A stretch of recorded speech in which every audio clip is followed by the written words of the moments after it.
Hello, hey, okay, we're here, we're in.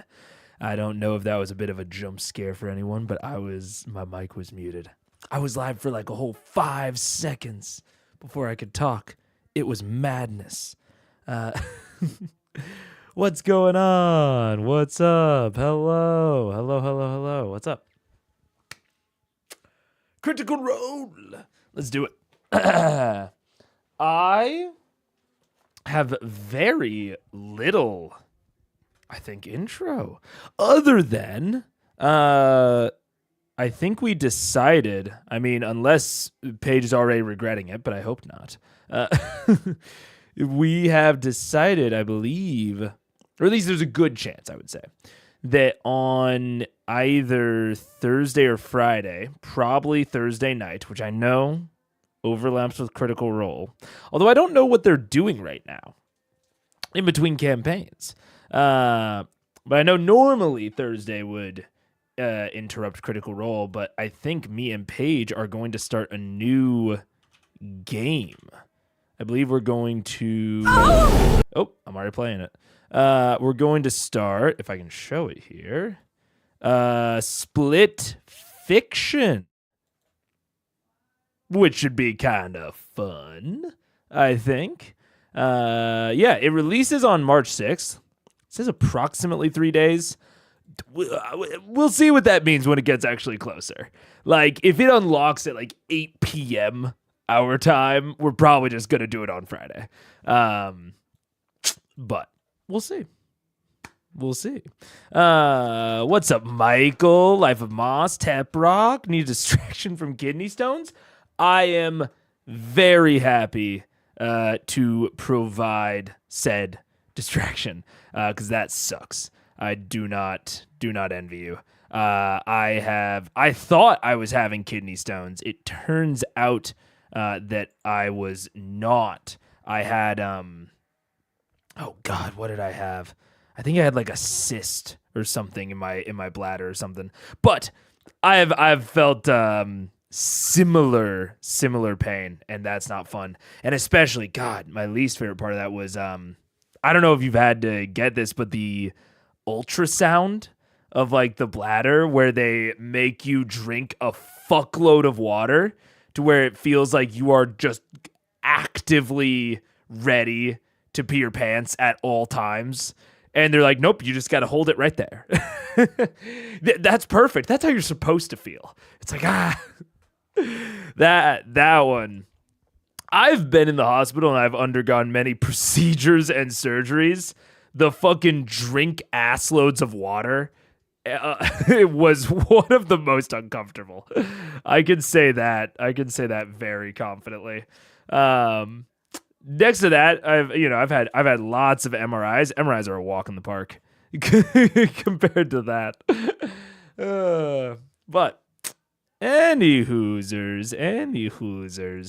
I think. Oh, also, I made a little bit of a change. I think. Let me know if the text is not big enough, but I think it's pretty comparable to Obsidian. I mean, here actually, I can just check. Okay, maybe I can't. Thought I could. Wait, pause, hold. Yeah, there we go. Okay, it's a little smaller. But pretty comparable, I would say. Here, actually, honestly, let's zoom in a little bit more. I unlocked a new tech in the tech tree of World Anvil. I found out about this focus mode that kind of turns it into an Obsidian almost-esque interface within a World Anvil document. And this is not even part of the sponsor. I was just legitimately trying to figure out how to display this well on stream. And I think it kind of got there. So we'll see. I mean, I'm gonna test it this stream, and we'll see. I still don't love that it's browser based, but like, if all it takes is that I have to zoom into 150 before the stream, That's not too bad. And there's a lot of benefits that could come from this. Like, just for example, I have not talked to John about this. I do not even know if he would be interested in doing this. But theoretically, I could like add John Forsyth, the doer of the timestamps, to the World Anvil as an editor, and then he could preload the timestamps into like all of these different into like all of the different reports, theoretically. Now, there would be some other things that we would have to do and some other like wiggle stuff, but there's some, this would unlock a lot of possibilities and just make post-processing a lot easier. So we're going to try it. I'm going to try it. We'll see how it goes. Yeah. Love when I get here late and I can tell Mega hasn't even unpaused yet. Bro, we're 6 minutes. We're 6 minutes. Come on. You expect me to have already unpaused after 6 minutes? You've never been here before. I know you have, though, Daniel. So I know you're just giving me shit.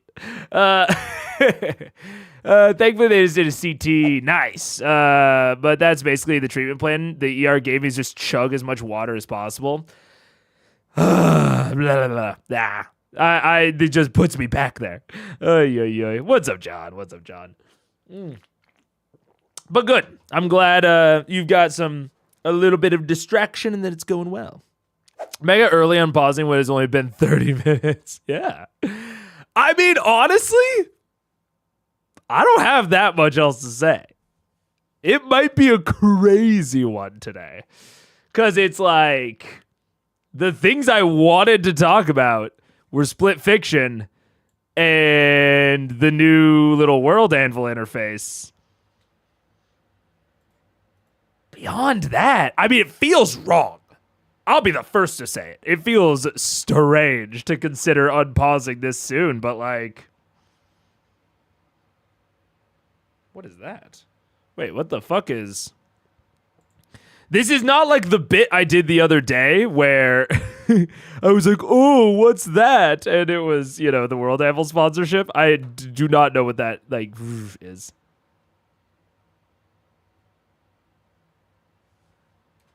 What the fuck? Dude, it's literally not even showing in the mixer, but it's showing in the mixer on the stream. Like, look at this. That? But then on here, it's... What the fuck is that? There's a ghost. There's a ghost in the data. Well, if you guys are hearing a little... I don't know what it sounds like. I can't hear it. If you guys are hearing something, I guess fuck you. I don't know. I have no idea what it could be. I'm seeing if I can even hear it. I can't. You hear the salt in the holy water? I know. Yeah, I got the Discord notification. Went, oh crap. I know. I was a little bit late on posting the public event, so that also might be why. Weird, Michael. Yeah, I don't know. I don't know what's going on. But I mean, if you guys aren't hearing anything and I can't see anything on Wavelink, I'm going to assume there's nothing and that OBS, that the gremlin did it. It's all the gremlin. And legitimately, I think we might be good to go. I'm going to copy this timestamp. You know what? We'll take this time to test something I haven't tested in a while, like going to the time code. Let's see. Does it work? Not even a little bit. It does a math problem. Fuck. Okay. Let's see if it works when it's unfull screened. I think that I need to just make it. I think that code is technically good. It just needs a little bit longer of a delay. To critical role. I think the code literally just needs a slightly longer delay, and then I think it would be fine. And you know what? We're so early. I'm going to live code for a second. Just because that, like, going to transcripts feature is something that I often want to use and don't. And then forget about off stream. It's something I should definitely just do. off stream, but I haven't. So here we go. We're going to do a little live coding. Because it should be like literally as easy as me just finding the sleep time. Longer sleep multiple, yada, yada, yada. So it's like right here. So it converts the time codes into seconds, builds the URL. It only sleeps for sleep time, not the longer sleep multiple. What's the longer sleep multiple? All right. We're going to do that. And also probably put the longer sleep multiple here as well. I think that might work. And we're also going to change that in the other one. Okay. I don't think I've ever showed my auto hotkey stuff. Oh, this one has the longer sleep multiple times 2. But it doesn't like wait here. That's the big problem. Yay, math problems. What's up, confused strawberry pharaoh? I don't know what language this is, but I hate it. It is auto hotkey version 2. It's very Python. It's very, very Python. Yeah, it's auto hotkey, which I should, like, I've invested so much into auto hotkey at this point that I've basically started turning it into like Python scripts. I should just learn Python at a certain point, but I have not dedicated myself to doing so. I have not even remotely tried. It's all walrus operators and initial caps of methods. The initial caps on methods don't even matter. It does not care. It doesn't care about caps at all. Like it has no it has like almost no formatting shit. But it is walrus operators, yeah. If I know what walrus operators are, is that the colon equal? Walrus operator. Walrus, yeah. It's all walrus. Yep. For like instead of equals. And then equals is just equals. I fucking hate that part. That is the part that I hate the most about auto hotkey. Is it looks like teefs. Yeah, no. The equals and equals. I don't know if I'm just biased, but it makes so much more intuitive sense to me than colon equals and equals. But whatever. Just went back World Anvil editing to put my timestamps in there. Let's talk off stream. I'm probably down. Sick. I will have to see. Like, it might just be easier for both of us, but it also might introduce some weird complications that just might not make it worth it. I'm not entirely sure. I haven't like actually gone through and tested it because I would have to like basically pre-make the session. But I don't know if I can like pre-make a session and make it private, but then give you access. I just have to like fuck with the access permission stuff and see what works or what doesn't. Oh wait, how soon in are we? 13 minutes? I have to frick with the permissions. Sorry, my bad. I'm not an F word person. I've never used the F word in my life, YouTube. I'm family friendly, I swear. Dude, the basis of 2.5 is Rihanna's done this on site, and I don't understand a word of that. The auto hotkey is a very interesting language and program. The reason that you use it is because it is able to manipulate the UI of a computer in basically identical ways to a human. Like you can give it and it can take full UI access. And so like any sort of input that a human could have with like a set of the peripherals, can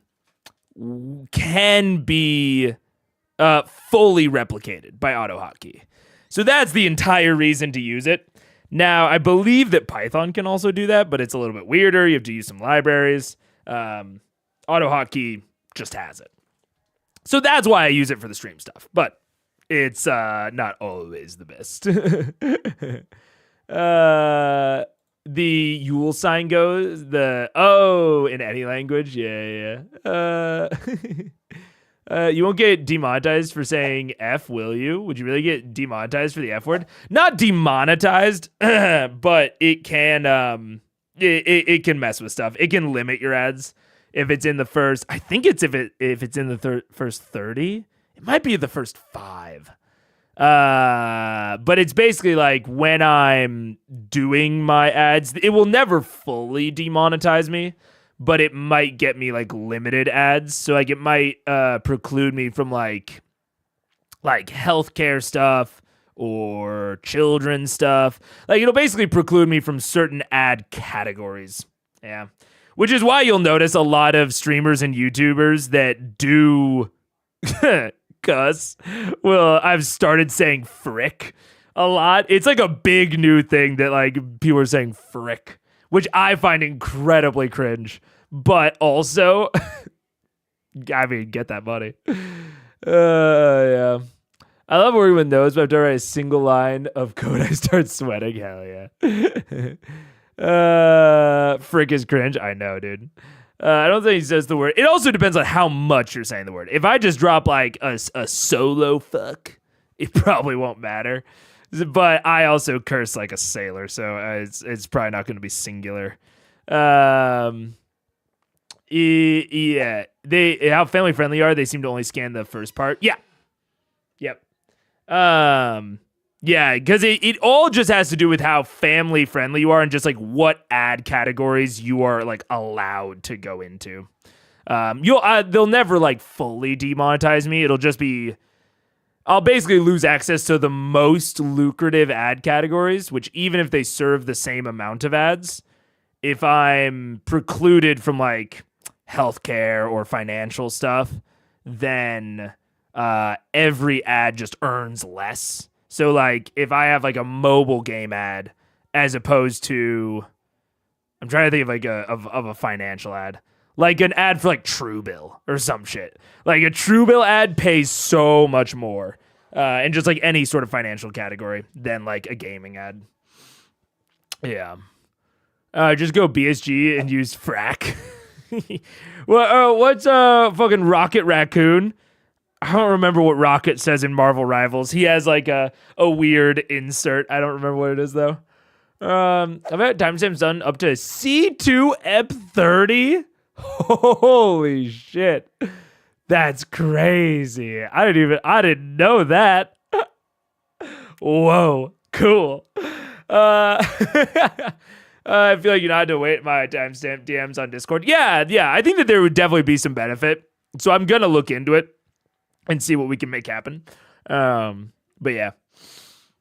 No, I think there's a lot of benefit that doing it in World Anvil will have. That's why I still don't love the interface compared to Obsidian's for on-stream editing, but it's probably still worth it to like invest some time into because there's so many like things we could do behind the scenes that would be so helpful.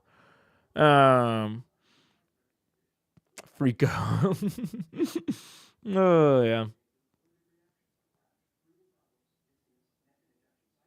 Ugh.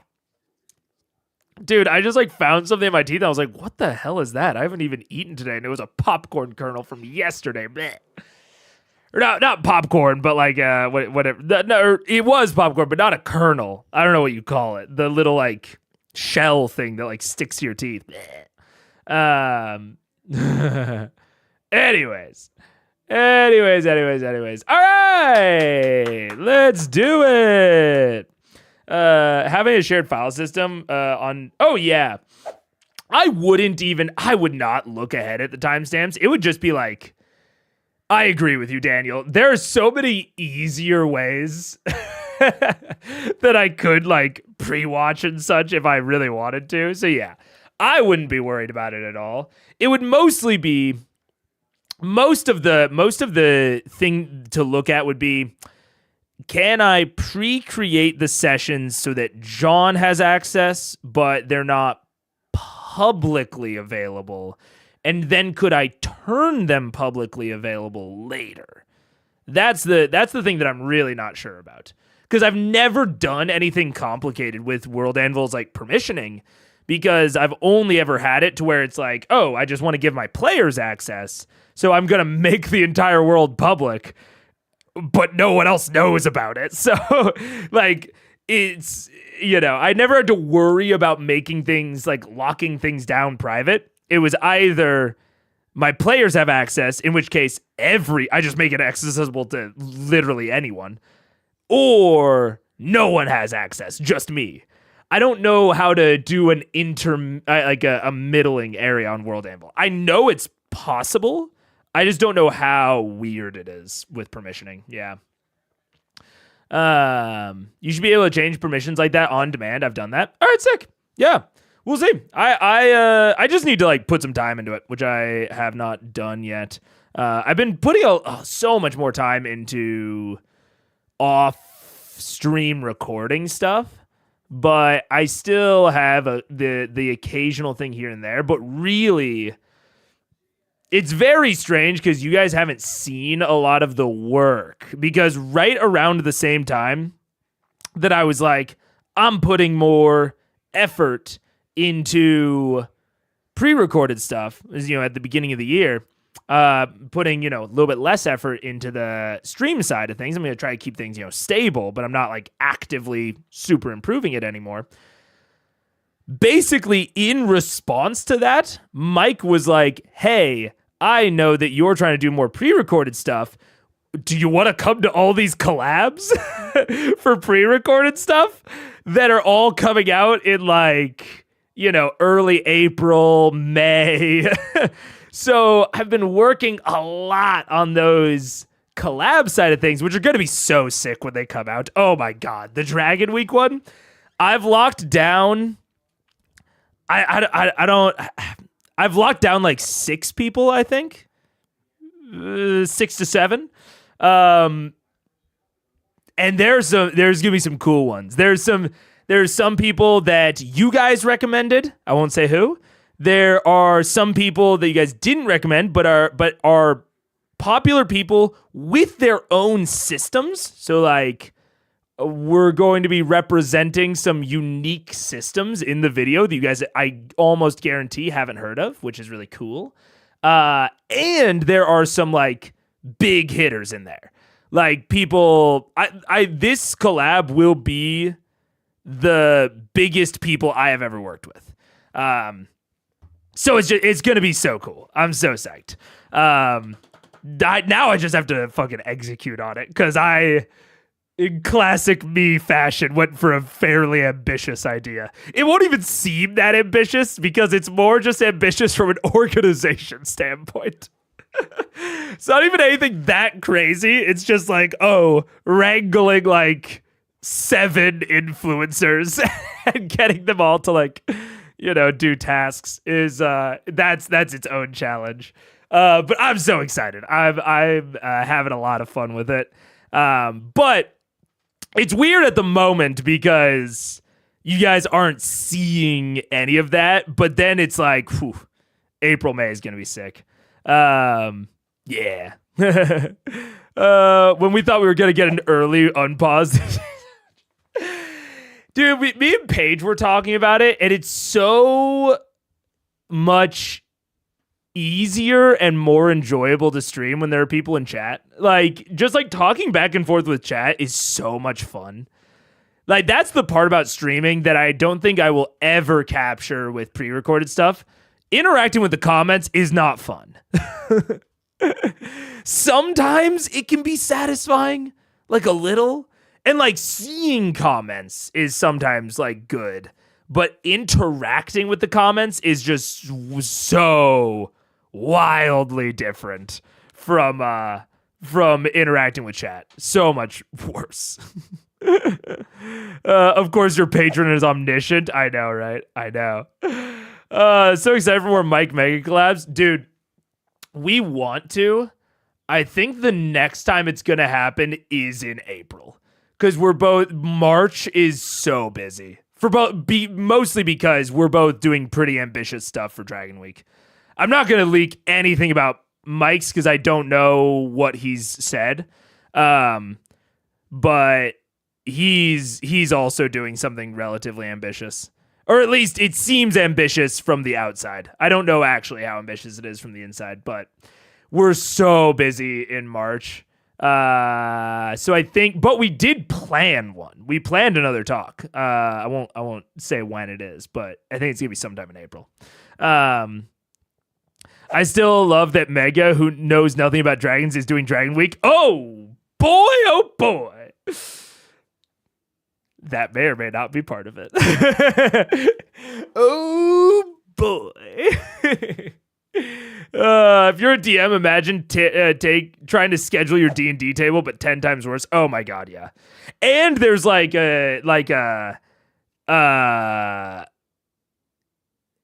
it's so funny. Like, I've always said I wouldn't talk shit on anyone. Like, anyone that I've had a bad experience with in the DMs or whatever, I'm not going to talk shit on online. But I will say that there have been so many people who I was like, I really hope you're cool. And like, even people that aren't going to be in the collab just because people that said no. But we're still so sweet and so nice in DMs. And like, there was like a lot of power imbalance because, you know, I have the sub number that I have, and I was asking people Mike's size sometimes, you know, sometimes in between us. And several of them in the hundreds of thousands. And I only had, I think, one bad experience where someone was like more of a dick than I thought they were, but like 10 to 20 other people in like the hundreds, dozens of thousands range, they are, at least from the limited experience I have, they are as sweet as they seem on camera. They were super nice. They were super chill to interact with. I was very nervous about like interacting, but everyone in the dungeon tube, I think I would say, everyone in the dungeon tube community that I have interacted with so far was super nice. Which was cool. That was very like, I don't know, like,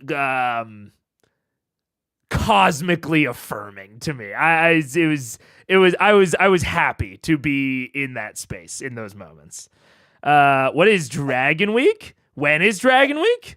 Dragon Week is the follow-up to Kraken Week. Let me see if I can pull it up. Kraken Week, an event by Pointy Hat and Ginny D last year. It is basically like a big dungeon tuber kind of collaboration event that the two of them kind of host, essentially. And they are now making it, at least I think so far, a yearly thing. Yeah, you asked to make it an annual thing. It is. So they're now going to like Monster Week broadly, and this year's theme is dragons. So it'll be April 21st to April 25th. And there's there are so many people that are going to be involved that you guys know of. It's going to be sick. I'm very excited. This event has introduced me to so many dungeon tubers because I am not, I don't watch a lot of dungeon tube, and this specific event has introduced me to so many cool people. So yeah, I'm psyched. That's a lot of what I'm working on in the back end, especially because the Ginny and Pointy, like the way that it's all set up is really meant to like signal boost a lot of smaller creators. So there's going to be like a huge opportunity. So I'm working really hard on it. But yeah, that's about it. With that, I think let's get into the video. Kerblam. That was The timing. Well, she's been gone. The timing. She's been gone a while. That's okay. Welcome back. Sorry. Ashley, you're amazing. I'm just not working right now. That's okay. So, you guys have returned to Senokir and Uten's establishment to rest until you feel it's necessary to undertake this endeavor. But it is your guys' prerogative as to if you want to go ahead and wait over the next day and a half to jump to it, or is there anything you want to do to prepare for this circumstance? What do you want to do? Let's sleep in the mansion so that we Yeah, can let's sleep in the regain mansion so some we of can at our- least get rid of this heat. We could, if it's a day or two, we could go back to Daxio and Kinda check and thought come about that. back. But then we'd have to get back in the city. That's probably a terrible. Bro, Sam sounded like he was in slow motion there for a second. That's crazy. I'm so used to hearing them sped up. I won't lie to you guys. I think I'm going to put this on a slightly higher speed than I normally would because, we'll see. Maybe their prep is going to be really fun and really cool. I don't particularly foresee that. We'll see, though. Well, just can bamf right here. Can I bamf right here? It's been. It's that heat What's your exhaustion. name? What'd you say? Sequin. Sinakir. I took a 2-minute break and that's it. There you go. Sinakir, is there a way we could just, if I wanted to plane shift home, is there a way that I could just plane shift right back here and not get, our heads chopped off for it? I don't know, is there? Let me check, guys. Right? You know what? Let me check the druidic texts and see specifically what they say. Specifically, Maybe to read. you can choose a target in general terms. So It'll the probably city bring you press. right back to where you arrived here. Okay. So you'll be back on the outside of the city.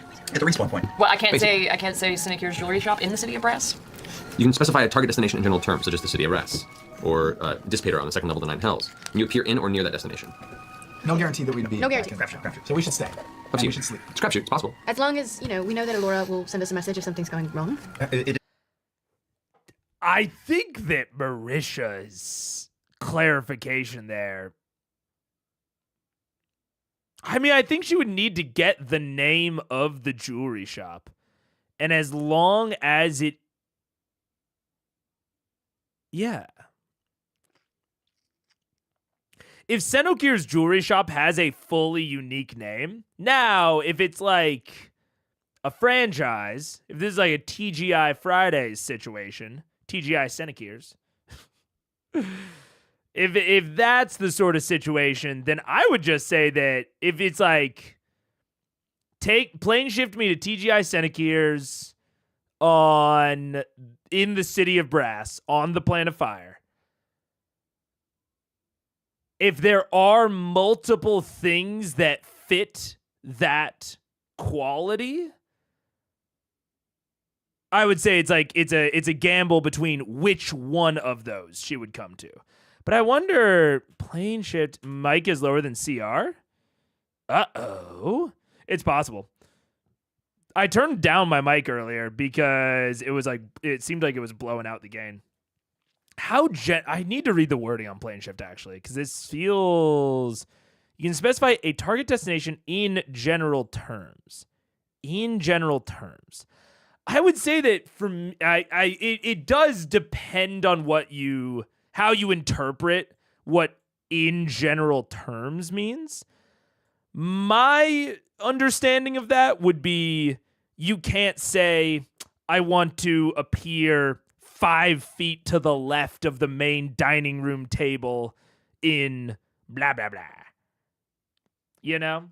I feel like if a location is broad enough to have a specific name, I think that's cool. So, like, I could say, I think the way I would rule it, is you could say, like, what's the name of a castle? High Rock? No, not High Rock. I could say High Hrothgar from Skyrim. You could say plane shift me to High Hrothgar. But you can't say plane shift me to the vault room in High Hrothgar. Because the vault room doesn't have like a proper noun name. You know what I'm saying? I think it has to be so general as to have a like proper noun name that we refer to it as. I think that's what I would say. That would be my default ruling. I could see my players giving me a specific instance in which that's not fair, but I don't know. That's definitely one that's a little bit up to interpretation. I agree that's a general location enough for the spell, yeah.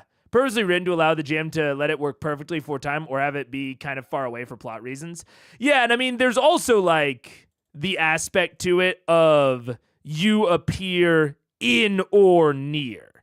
So even if your players argue you down on like what it means by general, it still is in or near, and near is not, you know, within the context of D&D, that is totally up to interpretation.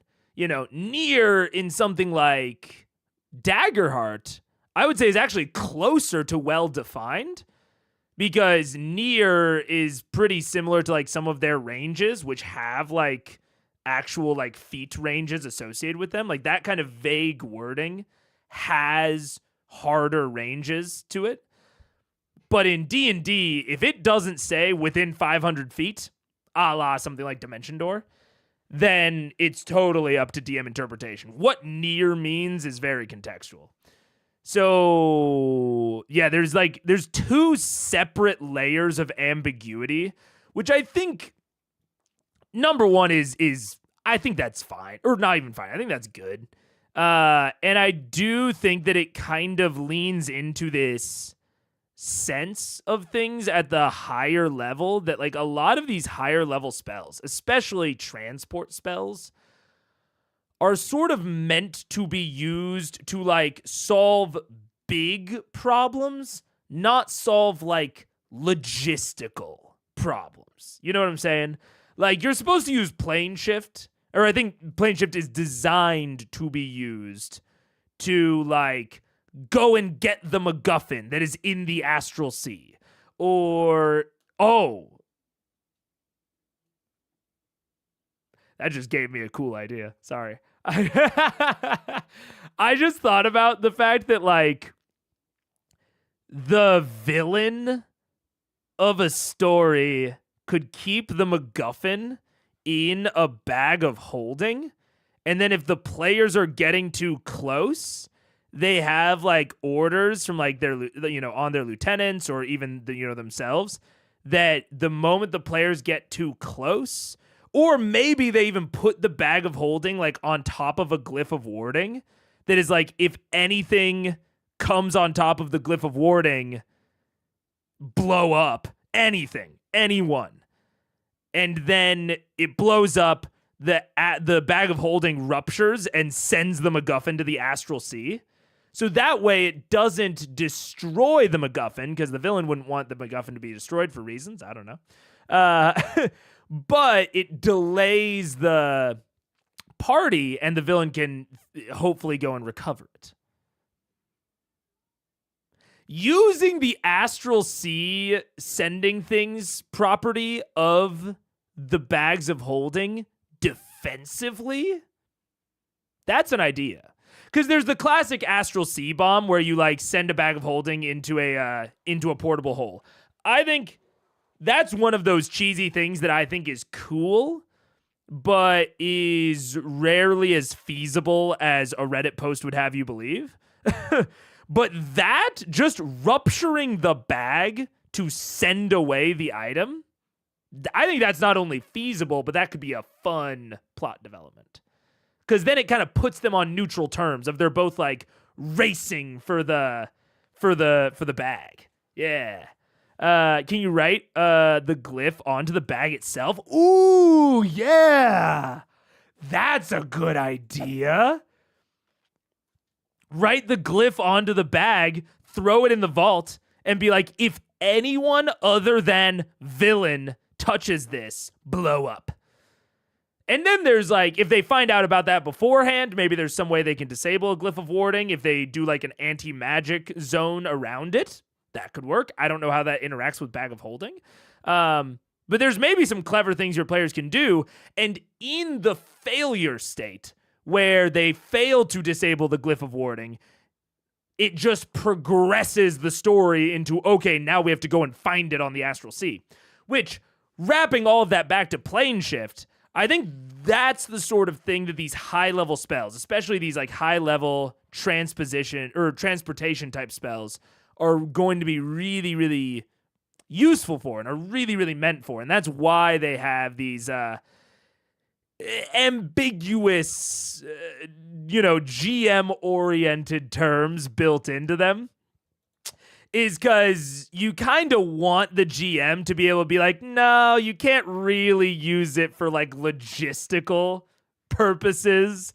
This is more for like story progression type of purposes. So while I generally agree with Marisha here in that like the store is a specific enough place, I get Matt's hesitancy because she is kind of using it for logistical purposes, and the spell is made vague for the very purpose of like allowing you to like get around those sort of logistical things. Yeah. The second example given in the spell is literally across a sea. The implied range is pretty large. Yeah. The implied range is very, very big. Yeah. I play my first online game next week. I'm super excited. Fuck yeah, Real Clone. Hell yeah, that's exciting. I haven't played in so long. I keep telling Paige we gotta do. We ran a few head-to-head sessions, and I gotta get back into it. I've been focusing on my my 3-player campaign a lot, but I want to start writing again for our head-to-head because it was a lot of fun. Head-to-head is Head-to-head's 1 DM, 1 player. It's hard to balance is like, I think the main problem. But beyond that, it's just very, I don't quite know how to explain it. It's very personal because it's like all on them. And so you get to do a lot of the things that aren't normal in D&D. Like you get to like make them the main character. And make everything in the story like very them oriented, which is very different from a lot of D&D, and it makes it very like personal and almost like intimate. Because it has like the freedom aspect and like all the consequences of D&D, but it's just constantly their story. It's constantly their personal quest.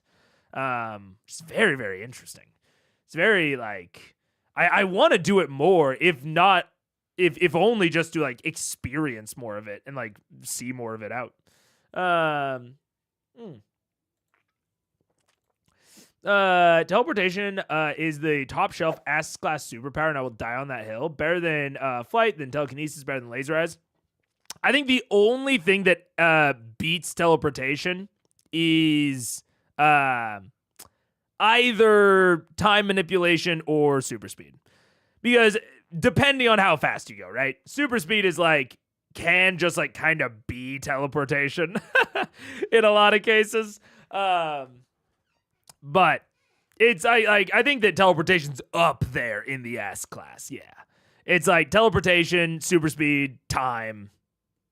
Those are the 3 that I can think of off the top of my head. Flight is, I think it's been litigated so far of like, yeah, things like telekinesis, flight, they're like, I think flight is like B, maybe even C. Telekinesis, I'd put more into like A. Laser eyes is also like C. Yeah.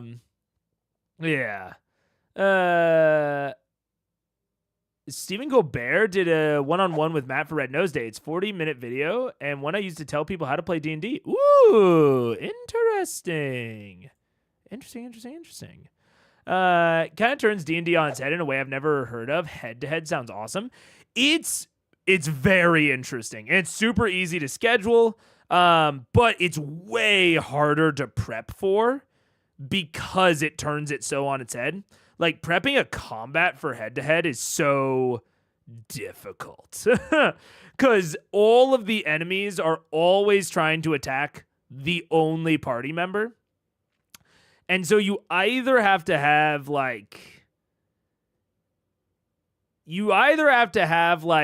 DM controlled helpers, which is a lot more for the DM to worry about, and puts this like weird like playing chess against yourself sort of feature into it, which is kind of strange.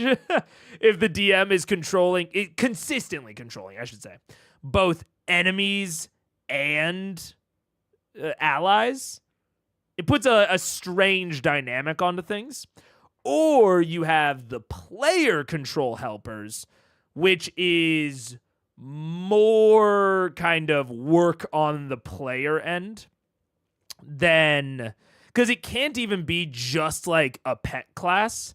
I think that pet classes are some of the ones that work the best for help for head-to-heads, like Battlemaster, revised Beastmaster. I'm not going to recommend original Beastmaster. Chainlock, those sorts of things. I think they can work the best kind of at standard just because they give the enemies something else to hit. But even then, it's not that much. And those pets work the best when they're like working with a tank that isn't the player, or isn't the player controlling them. So it's still a little weird. I think that's the hardest part. So I think like my head-to-head is going to really feature combat, or like the way that I plan on it going, if I ever do go back to it, because I really do, but who knows on time. It would really feature combat as like a very deadly situation. Because I think that combat is so hard to balance that I should almost, I won't say give up, but like, I think I should lean into that. You know what I'm saying? Like really have combat as like not this like standard part, but as this really, risky tactical thing. Play a lot more into environmental hazards and tell the player like, hey, a lot of combat is going to be you surviving and you running. Because a lot of times in D&D, I think the standard way of the default answer to combat is you want/need to win. You need to subdue, run off, kill all of the enemy combatants. But it does seem like it fits the head-to-head kind of mentality better to just say to say instead of that, to say, hey, default answer in combat is run away. It is run away. Do not like try to win this. The tactical part of combat is going to be, can you delay them? Can you run? Because combat is going to be unfair. And that's not typically the type of D&D that I run. I'm not typically the like super brutal sort of campaigns. But setting that up in is in session 1 would be very interesting. Yeah. I don't know. Very, very interesting. Yeah. S tier isn't internet created. It's from Japan. Oh. It became known in gaming communities because of how influential Japan was in early gaming. Oh, very interesting. I didn't know that. Very, very interesting. Default answer in combat is run away. I don't want to be in combat, but I'm just a wee human. Yeah. Anyways, yeah. I don't know. It's one of those things that I want to do more also partially because I think it is kind of an underexplored area. I've seen a couple of Dungeon Tubers talk about it, but I haven't seen a Dungeon Tuber that's like, I've done this consistently, and I feel like I can really like talk about its long-term ramifications. I've seen a lot that are like, I tried it a couple of times, which I think is totally fair. Again, it's a very weird form of DMing that's like a lot of work. But yeah. Interesting. Very interesting. Did it get dark out at all, or no? Actually, by this time, as you guys have gotten back and into this rest, and you guys have really come to get really thirsty, and as the exhaustion hits in, you all continue to reach for your water skins, and they're dried up. We should go back It into really the is. mansion. I agree. The sun, however, has gone to a darker red color, like a soft eclipse almost. And as it does, the heat remains, but the light gets dimmer and dimmer, and it's almost like a red twilight. And as it does, the city shuts down. Everybody goes home, locks up, and nothing but the Ifrit that you saw wandering the street earlier with little flaming brooches or amulets and the kind of uniform outfit onto the streets. Why doesn't anyone go outside at night? Pardon me. Bless you. Let's just okay. Give me a third one. Bless you again. Fuck you. Thank you so much. Live gaming. You asked this to Seneca? Yeah. Well, that's largely because the Illuminated maintain a curfew. And if you don't follow the curfew, you'll wind up in chains. Okay. More different chains than regular chains. At first, yes. Okay. Water skins from our servant. Yeah. That guy. Who's that guy? Thanks, Captain. Where are we at? Kill him. If you require water, I can procure that for you. Like,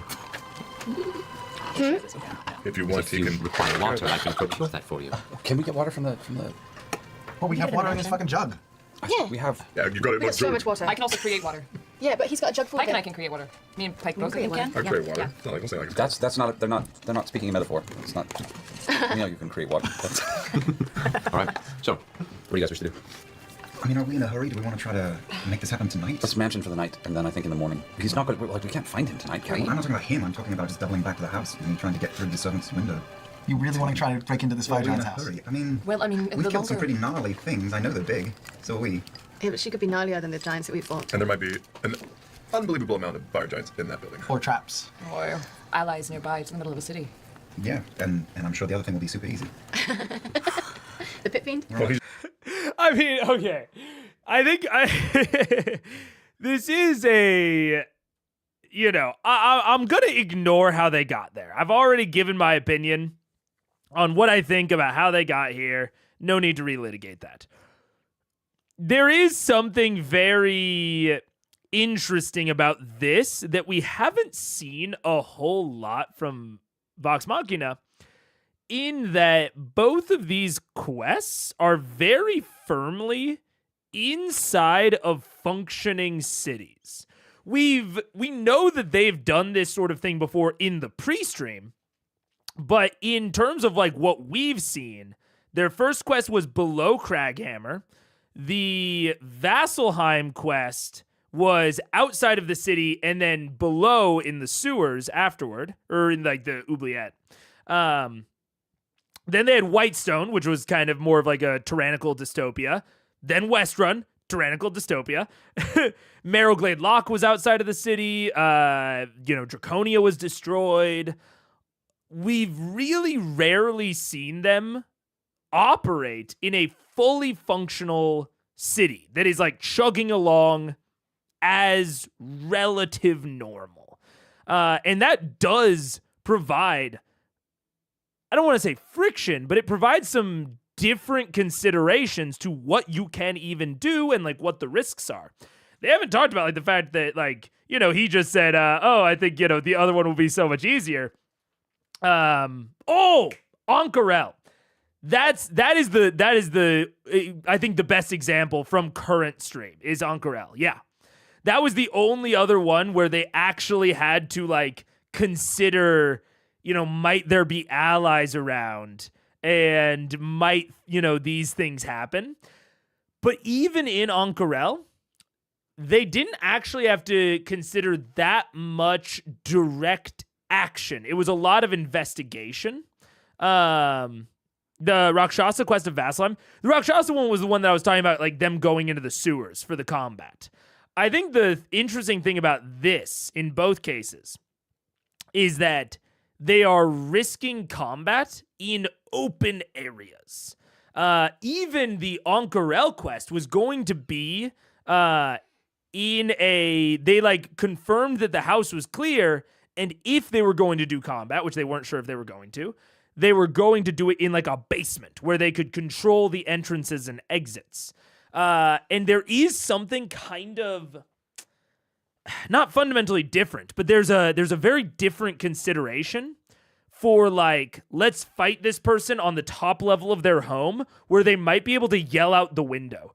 You know what I'm saying? Although, to be fair to Jonathan Busby's point, they weren't originally prepping to fight the Rakshasa in the sewer. Originally, they were going to try to fight it in the club, which would have had a very different impact.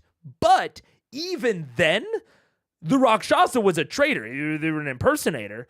Maybe they had like a couple of allies, but Vox was like working on behalf of the surrounding authority. In both of these cases, they are actively working against the authority of the city. You know, like in one case, they're doing theft. They're doing a classic B&E. And in the second one, they're attacking an ambassador from the Nine Hells. What sort of ramifications is that going to have against the city of Brass if they are letting, these pit fiends die in their city? So in both cases, they're really working against the surrounding authority, which means that they either need incredible stealth, which I think, to bring it back to Ank'Harel, I do think they employed in Ank'Harel. They employed a lot of stealth. They were super, super careful. And it's one of the few times that we've seen them all that concerned about stealth compared to a lot of their other questing. Or they need to employ extreme quickness or some sort of masquerade, like seeming or something. And in all cases, I think there is a really different tone.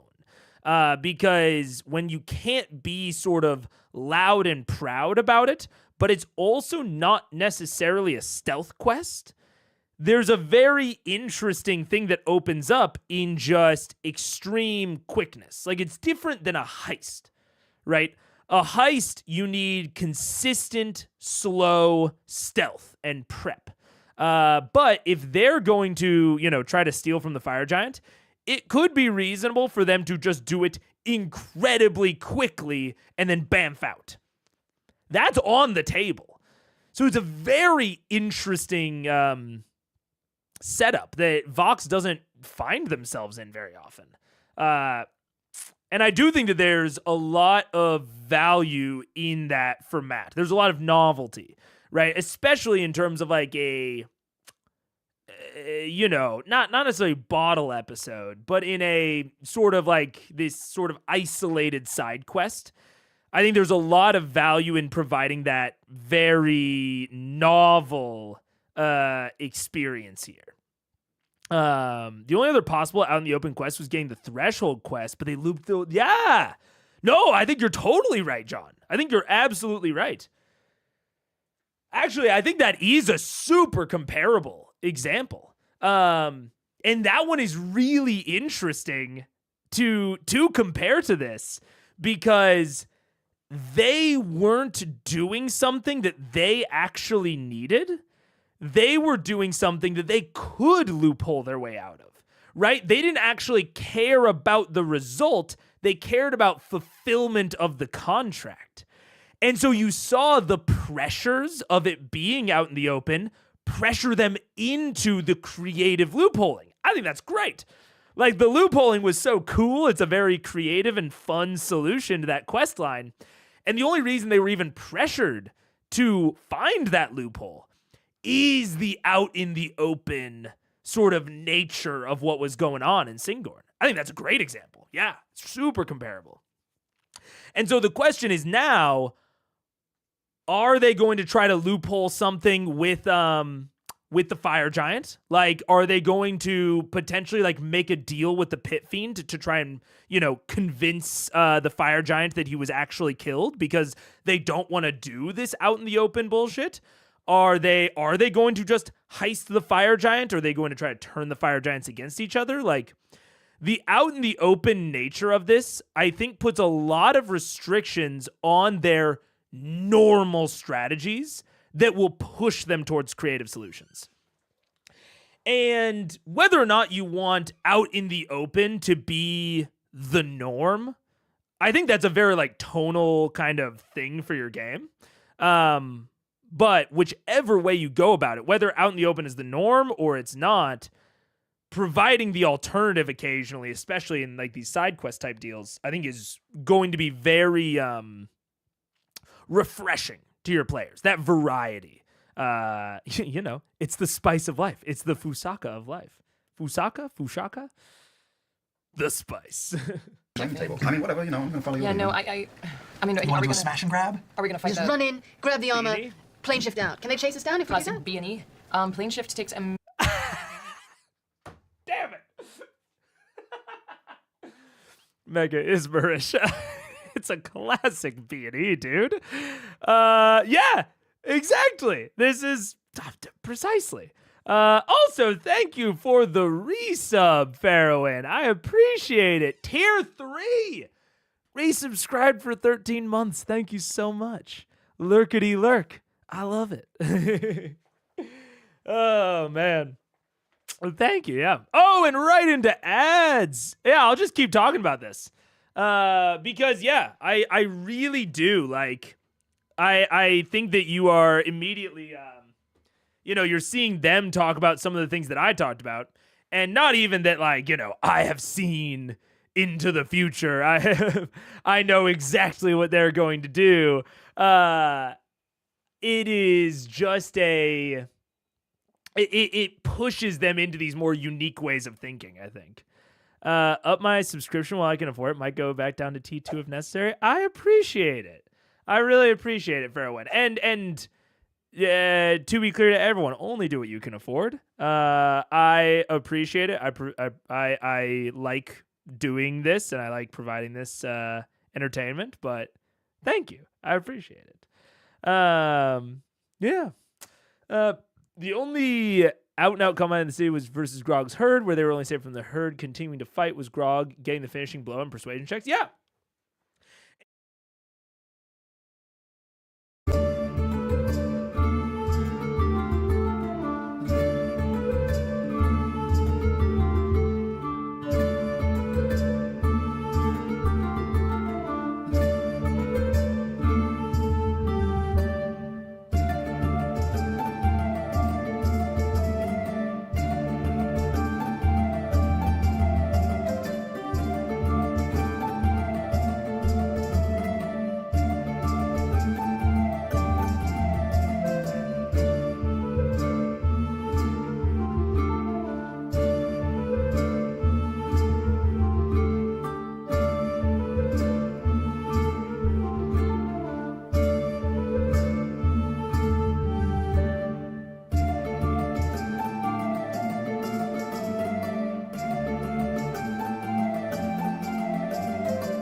What up? Hello. I was looking for my headphones. They're already on my head. Let's do it. Let's do it. No, it's instant. Remember, we It's checked an it. action. It takes an action. As long as we're all in a circle holding hands. Oh shit. And what happens if you can't plane shift out of that house? We probably want to get out of the house and then plane shift. In case it's magically In locked case it's down. magically locked down. Yeah, that's pretty Which smart. the phrase, I have many enchantments upon my home, led me to believe that's probably meant. I mean, I really don't see what the problem is, right? Hellfiend goes, oh, time to go, stopping for slaves. He walks up to the archers. We set the trap. Backs go stabby, stab, stab. Person goes, pipe goes, and like, gun skis. Yeah. Like, you're writing the best children's book ever. You don't think? I mean, like, I'm down. I think that's a great plan, Grog. He also said that the pit fiend could be there in 1 to 2 days. Yeah, So so Could we be there have to- tomorrow. Keep an eye out. Or it could be there. And also, do we know how much time passes in the fire plane versus the real world? I'm not entirely certain about comparatively the time. You feel like you've been here for, I mean, a while. By the cycle of the sun-like light source in the sky here on the plane, it seems like you've been here for about a day. Oh shit. Do we remember any type of relative time jump when we were here last time in and out? No, but you were only here for maybe a handful of hours last time you guys Are you were worried about being away from Fort Daxio too? Yeah, I mean, that's what I was suggesting. we could come back to Thordak, just destroyed everything. Can we just scry on the fort? I can't scry between dimensions. You've been on the same plane. That, Can you scry on that the seems stupid. pit fiend? We know what it looks like. Yeah. And you know, like, a thing for him, right? You know his Yes. name. Like the watering boy. Yes, I could. Cabin boy, thank you. That's what I wanted. Lord. Yeah. Can I use the scrying eye to try and scry on the pit fiend? You certainly can. So you have secondhand knowledge of the fiends. And, So and trying to imagine like his emblem that she described with the 2 manacles and the black chain. Because that was pretty. So focusing on the emblem that you were described, you close your eyes and concentrate, holding the orb of scrying within your grasp. Oh. We were talking about this the other day about the whole scrying business. And we were like, oh, you know, Scanlan doesn't have it. And then we were talking about oh, it's not a druid spell. And in my head I was like, I could have sworn that Keyleth had done it before, but then I looked it up and I was like, oh, you guys are right. She has a magic item. I totally forgot. She has a magic item that allows her to scry. So we were talking about that back then, about Allura, you know, saying what she could or couldn't do with the scrying eye. That was sending? Oh. Right. Never mind. Rewind. Never mind. I forgot. Ignore. Okay. What's the DC? What's your spell DC? 19. What's the spell DC of the scrying orb? It doesn't say. It would be 15. Well, it lets you cast the spell, right? Yeah, I get to do it. Yeah. So it should still be mine, right? Usually it would be set for the item, but for the purposes of this, it won't make a huge difference, actually. What's your spell DC? 19. 19. Okay, yeah, so only difference. You close your eyes and you see a brief, fuzzy vision of the city from your perspective. And then your vision jumps suddenly and comes to fire, and comes to black, and comes to a quick view of that weird citadel carved out of what looks like black obsidian hands reaching over each other, the one that you saw earlier, the embassy. The embassy, okay. Then you feel a wall, and you were thrust through a series of walls, not able to really take in any visuals. The process is so fast, wall after wall. Also, small thing there that Matt did that I just want to highlight in terms of not only keeping up vibes during the session, but keeping up pace. Him asking about the DC and then being like, oh, I don't know if it's the item or it's mine. And then him just saying, well, you know, for the purposes of this, it's not really going to matter. I think that's solid. You know, I talk a lot about like litigating those sorts of things, like just making a decision and then litigating those sorts of things afterward. But also, if there's no decision that you actually even need to make, like I'm assuming that the roll was really low. And so if there's no decision that even needs to be made, just pushing past it in the moment and then figuring it out later, thumbs up. And you come to what seems to be a darkened room, a wide chamber that contains what looks to be a long series of papers and scrolls that are laid out in a specific format. You can see chained to the walls, individuals moaning and crying, and you see sitting in this small circle in the center of the floor, a humanoid in the sense that it has arms and legs, but you see the pit fiend sitting there, almost meditating, eyes closed, large teeth, jagged and pointed coming out of its large jaw, dark red horns that curve behind its head, these large wings that are currently folded around it from the back as it sits, its knees out, cross-legged, its arms resting upon the edges, its eyes closed. It appears to be sleeping, or at least resting. Can I get a focus on what the sleeves look like? Unfortunately, you can't. The target of your scry is about the most you can focus on. You have a blurry atmosphere around them. You can just barely pick up the aspect of their presence, but that's the most you can do with the scry spell. Okay. Well, he appears to be in his bedroom. Definitely in the Citadel, as she said. Does he have any, like, cuts on him? Anything that looks weak? He had big gnarly teeth. Okay. Did he look And scary? slaves. Huh? Did he look scary or? He looked very unpleasant. Was just him, right? Definitely unpleasant. One Him dude. Him Take one dude. Yeah. Well, and he also had a bunch of people chained to the wall, and this was after being teleported, or not, my vision being slammed through several walls. It seemed to be very deep in the labyrinth that is the embassy, which Right. seems like a labyrinth. But So we'll have can to wait go till in he there. comes out. Yeah. Can Yes. we trick him into the mansion? The mansion door, I think, is only 10 feet tall. How tall is he? 20? From best that you could tell, probably close to 15 feet. He could, like, duck in. Crouch. He's a little taller than Grog. What kind of slaves did it look like he had? Just all types? I tried to look, but I couldn't tell.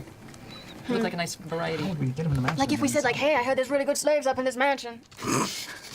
And then what do we do in the mansion? We can quietly attack him from all sides, have a fight that won't draw the attention of the guards. Something tells me that people fight in the city a lot. Yeah, but I don't think the slaves attack the owners very often. Yes. Yeah, we would have to make ourselves look like, This would be a very...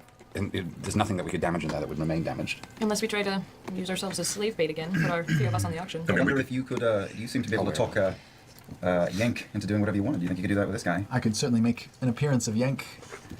I meant Oh, you convince him mean to come on inside. dominate him? Yeah, I mean, he could be much Maybe. more intelligent than Yank was, though. could be.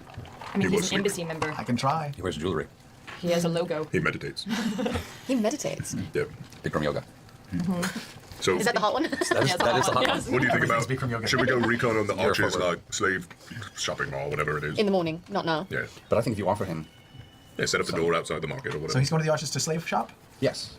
I mean, Unique slaves. He likes unique. seems But one- seems crazy that a gigantic fucking pit boss, whatever he is, would be like, oh sure, I'll step into this creepy door, Yeah, weird stranger. It's an You know entire what? city The of mansion creepy. door is rather creepy, isn't Yeah, it? for sure. Everything about me is creepy, guys. But it's unique. And what if just inside the door we make it look even more unique? Yeah, can't you make the mansion look like anything you want? Within reason. That's important to say. There are limitations. I mean, if it just Still looks a like, mansion. like a sexy den or something. Yeah, and if he doesn't come in the door, then we kill him. Or we shove him through the door. I mean, I don't know if he's it gonna seems fall like for a that. plan C to me. Yeah, I'm with Convincing Sam. a giant killing machine to step into a nice house seems like it's a, He's it's not a a giant, desperate plan he's of not a people without giant anything killing else to machine. offer. He's a businessman looking to purchase. What, do we like go and make a deal with the devil? Yeah, That was even beneath the you. deal is we just attack him and kill him. I don't know what's the big deal. We're Just stuck kill on a him? killing machine, a killing mission here. Let's go kill him. Where are we going to kill him? Wherever we see him. We're just going to attack somebody. Well, let's talk to Sonny here. Could Creepy one, or Sonny. two, could one or two of us? What about this? This is a terrible idea. Great. Could one of us goad him into following us out of his abode or some building somewhere, and you pop the mansion door outside the actual door, so he goes to try to leave the tavern or whatever the fuck. He goes into our house. I mean, ultimately, if we can get him in a building and then back out of the building, Yeah, you cut the great. door with our door. But if we can get him in that building, why can't we just get him in the fucking mansion? Buckets that dump water As on far you? as you understand, for a person to walk into the mansion, they have to know they're walking into the mansion. That sucks. I mean, it's great. So we can definitely entice them with, like, you guys can pose as slaves and show him some amazing feats and say there's more where that came from inside the mansion. But if he says no, then what's our plan? Well, okay, how about a... Senokir pipes up at this point. Thank Still you. listening in on this whole conversation off to the side. I hope so. If you are indeed going to fight a creature of this esteem, I will request to not be present. Thus, you will be masterless in the city. I don't know how to protect you the way you look. But don't we have the neck rings, the collars, to mark that we're... Perhaps that will be helpful. Just make sure you have a solid story. Oh. Or another way of masking yourself. I can Otherwise, make us all look different. What would make us passable in the city? well, dressed more like us or the others who are free. Or depends on what you can look like. less appealing, less different. Or at least amongst the elite of the city, Well-dressed. where you won't be bothered. Do you have any extra robes? I can make us all just all robes and stuff. Oh, yeah. Don't we want to look unique for him? I mean- to One of us. want Well, to- One of us. Seeming allows you to kind of tailor us, right? Sure, We can mix sure. and match. Actually, what does seem allow? I wonder if we could. I can shrink or grow us by a foot to change our general appearance and clothing. Well, how about we do a Skin little bit color. of both? We can have a few of us, maybe two, as slaves, the rest as masters, walking around incognito. Once one of us gets sold off, we track him back, so we're not fighting a member of the embassy of the city of Brass in the middle of the market. Yeah, that would be bad. What if we pitched? I like the mansion idea. What if we pitched the mansion as a traveling magical boutique slave shop? I don't think it's artisan gonna slave fall shop. for So what if he We doesn't? Then we lube this guy up in a loincloth, and this guy, after a hard day's tinkering, and we sell them. We just sell. This guy can sell anything. This guy could sell a hunk of shit to true. the Emperor of Iman. These people have seen a lot of shit, not just one hunk of shit. What if you and I dress in exact identical clothing and then we're unique? We're, I was twin actually going to slaves. say quintuplets. We could all Oh, look like look us. the same. Is that a bunch of fantasy vexes and that people baxes. have? It is now. Whoa, that's the plan. I like Wait, it. I'm sorry. What's going on? We're all looking like you. We're sextuplets. Why? Sextuplets. Sextuplets. Up And you're them the on. salesman. I'm selling a group of identical twin slaves. Sextuplets. Sextuplet slaves. Sextuplets. And the advantage is just that they look cool. You got my slaves. They If all you, look give us, alike. if you give us one order, we all understand the order. Somehow a stamp with an upside-down airplane is worth a fortune. This obviously is more rare. I could make you all like other ways unique. I mean, we're fairly attractive. I feel like 6 of us would be worth the. Although you can price. only grow us or shrink us by a foot, so this would be a Which really can make her little. taller and you two shorter. Can I also throw out that maybe 6 might be pushing it a little? Maybe we should drop it down to like quadruplets. No, because Yes, go indeed, home. don't push it. 6 is what he's walking around with. He's got more back in his And shop. it's got the word sex right in it. It does. It's just so easy. Sex sells. Sextuplets. You can do it. Sextuplet. Magic door, sextuplet. Sextuplet I cells. feel Match like it. I'm just gonna. I love this idea. Don't get me wrong. But I feel like convincing him that you are able-bodied slaves with magical abilities might be even more of icing on the cake than, hey, they look alike. Yeah, I like that. You vamp, baby. Do whatever. All right. Do what you do. All right. And when it doesn't work, We kill him. Sunny, Cinnabons. can we fight him right there in the arches? Will people be like, what the fuck's going on? Arrest them all. Will people He join is us a to help known him? entity in this city. If you wish to fight him in the open, I would recommend having a way of perhaps having the illuminated on your side. That's the Oh, guards. those are That the is the three. guard. Artisanal. Maybe wait. Okay. If we can talk them, if we can convince them that he's broken a law of some sort. Sure. No, bribes. Bribes. Bribes. We could also try to convince them that he's broken a law or done something wrong. What's against the law here? Well, Jaywalk. going against the Sultan. What? You The what? Sultan. Going against the Sultan Going himself against the Sultan? is the most grievous of things. And he is a paranoid one. He's the one in the big. No, he's Yeah, no, In the Charcoal Palace. right. Yes, the chocolate. I mean, I could make the image of our mark, just standing out there in the middle of the arches, just cursing the Sultan's name and pissing all over the place. Right, but listen, I don't know if we have enough to bribe all of you three. What if we went to the Charcoal Palace, Does the Sultan mark his slave? spewed a tale, and said that this pit fiend is plotting to overthrow the Charcoal Palace, and all we want is to remove the problem for him? I can. There's an interesting. Okay. So while pushing. While he is pushing them into creativity, especially for this sort of thing, that can also take a while. I don't know if it's the best for something that you want to get done quickly in real world time because of meta factors. And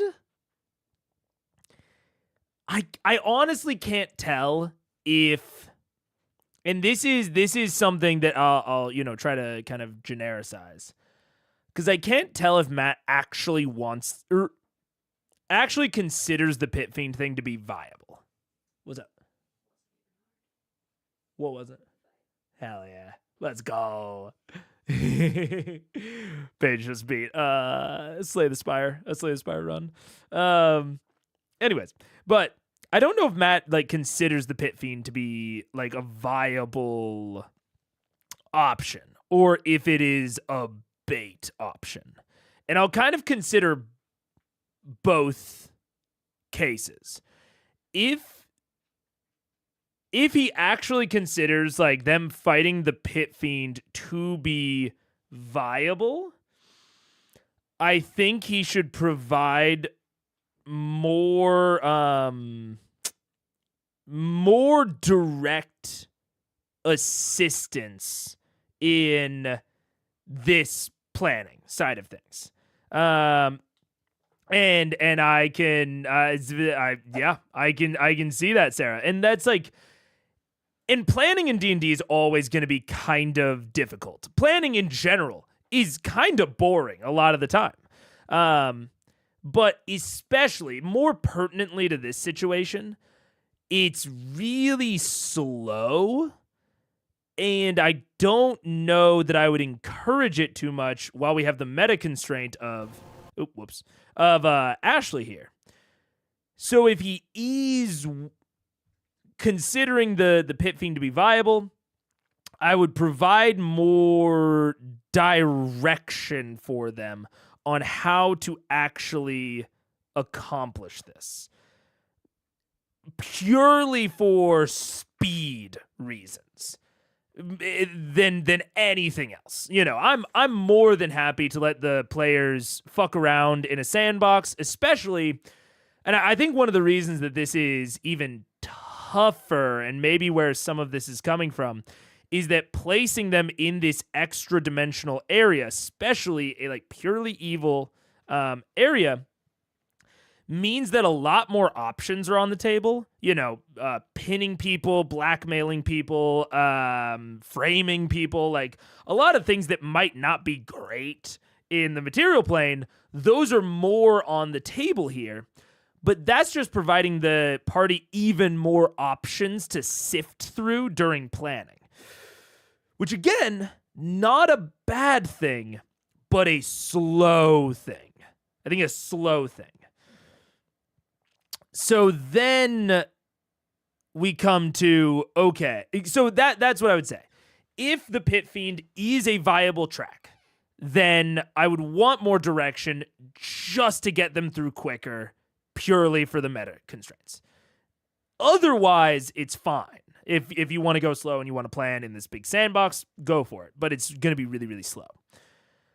Alternatively, if the Pit Fiend option is supposed to be bait, like if it's actually like really not viable, I would want Senokir to be jumping in with more indication of that.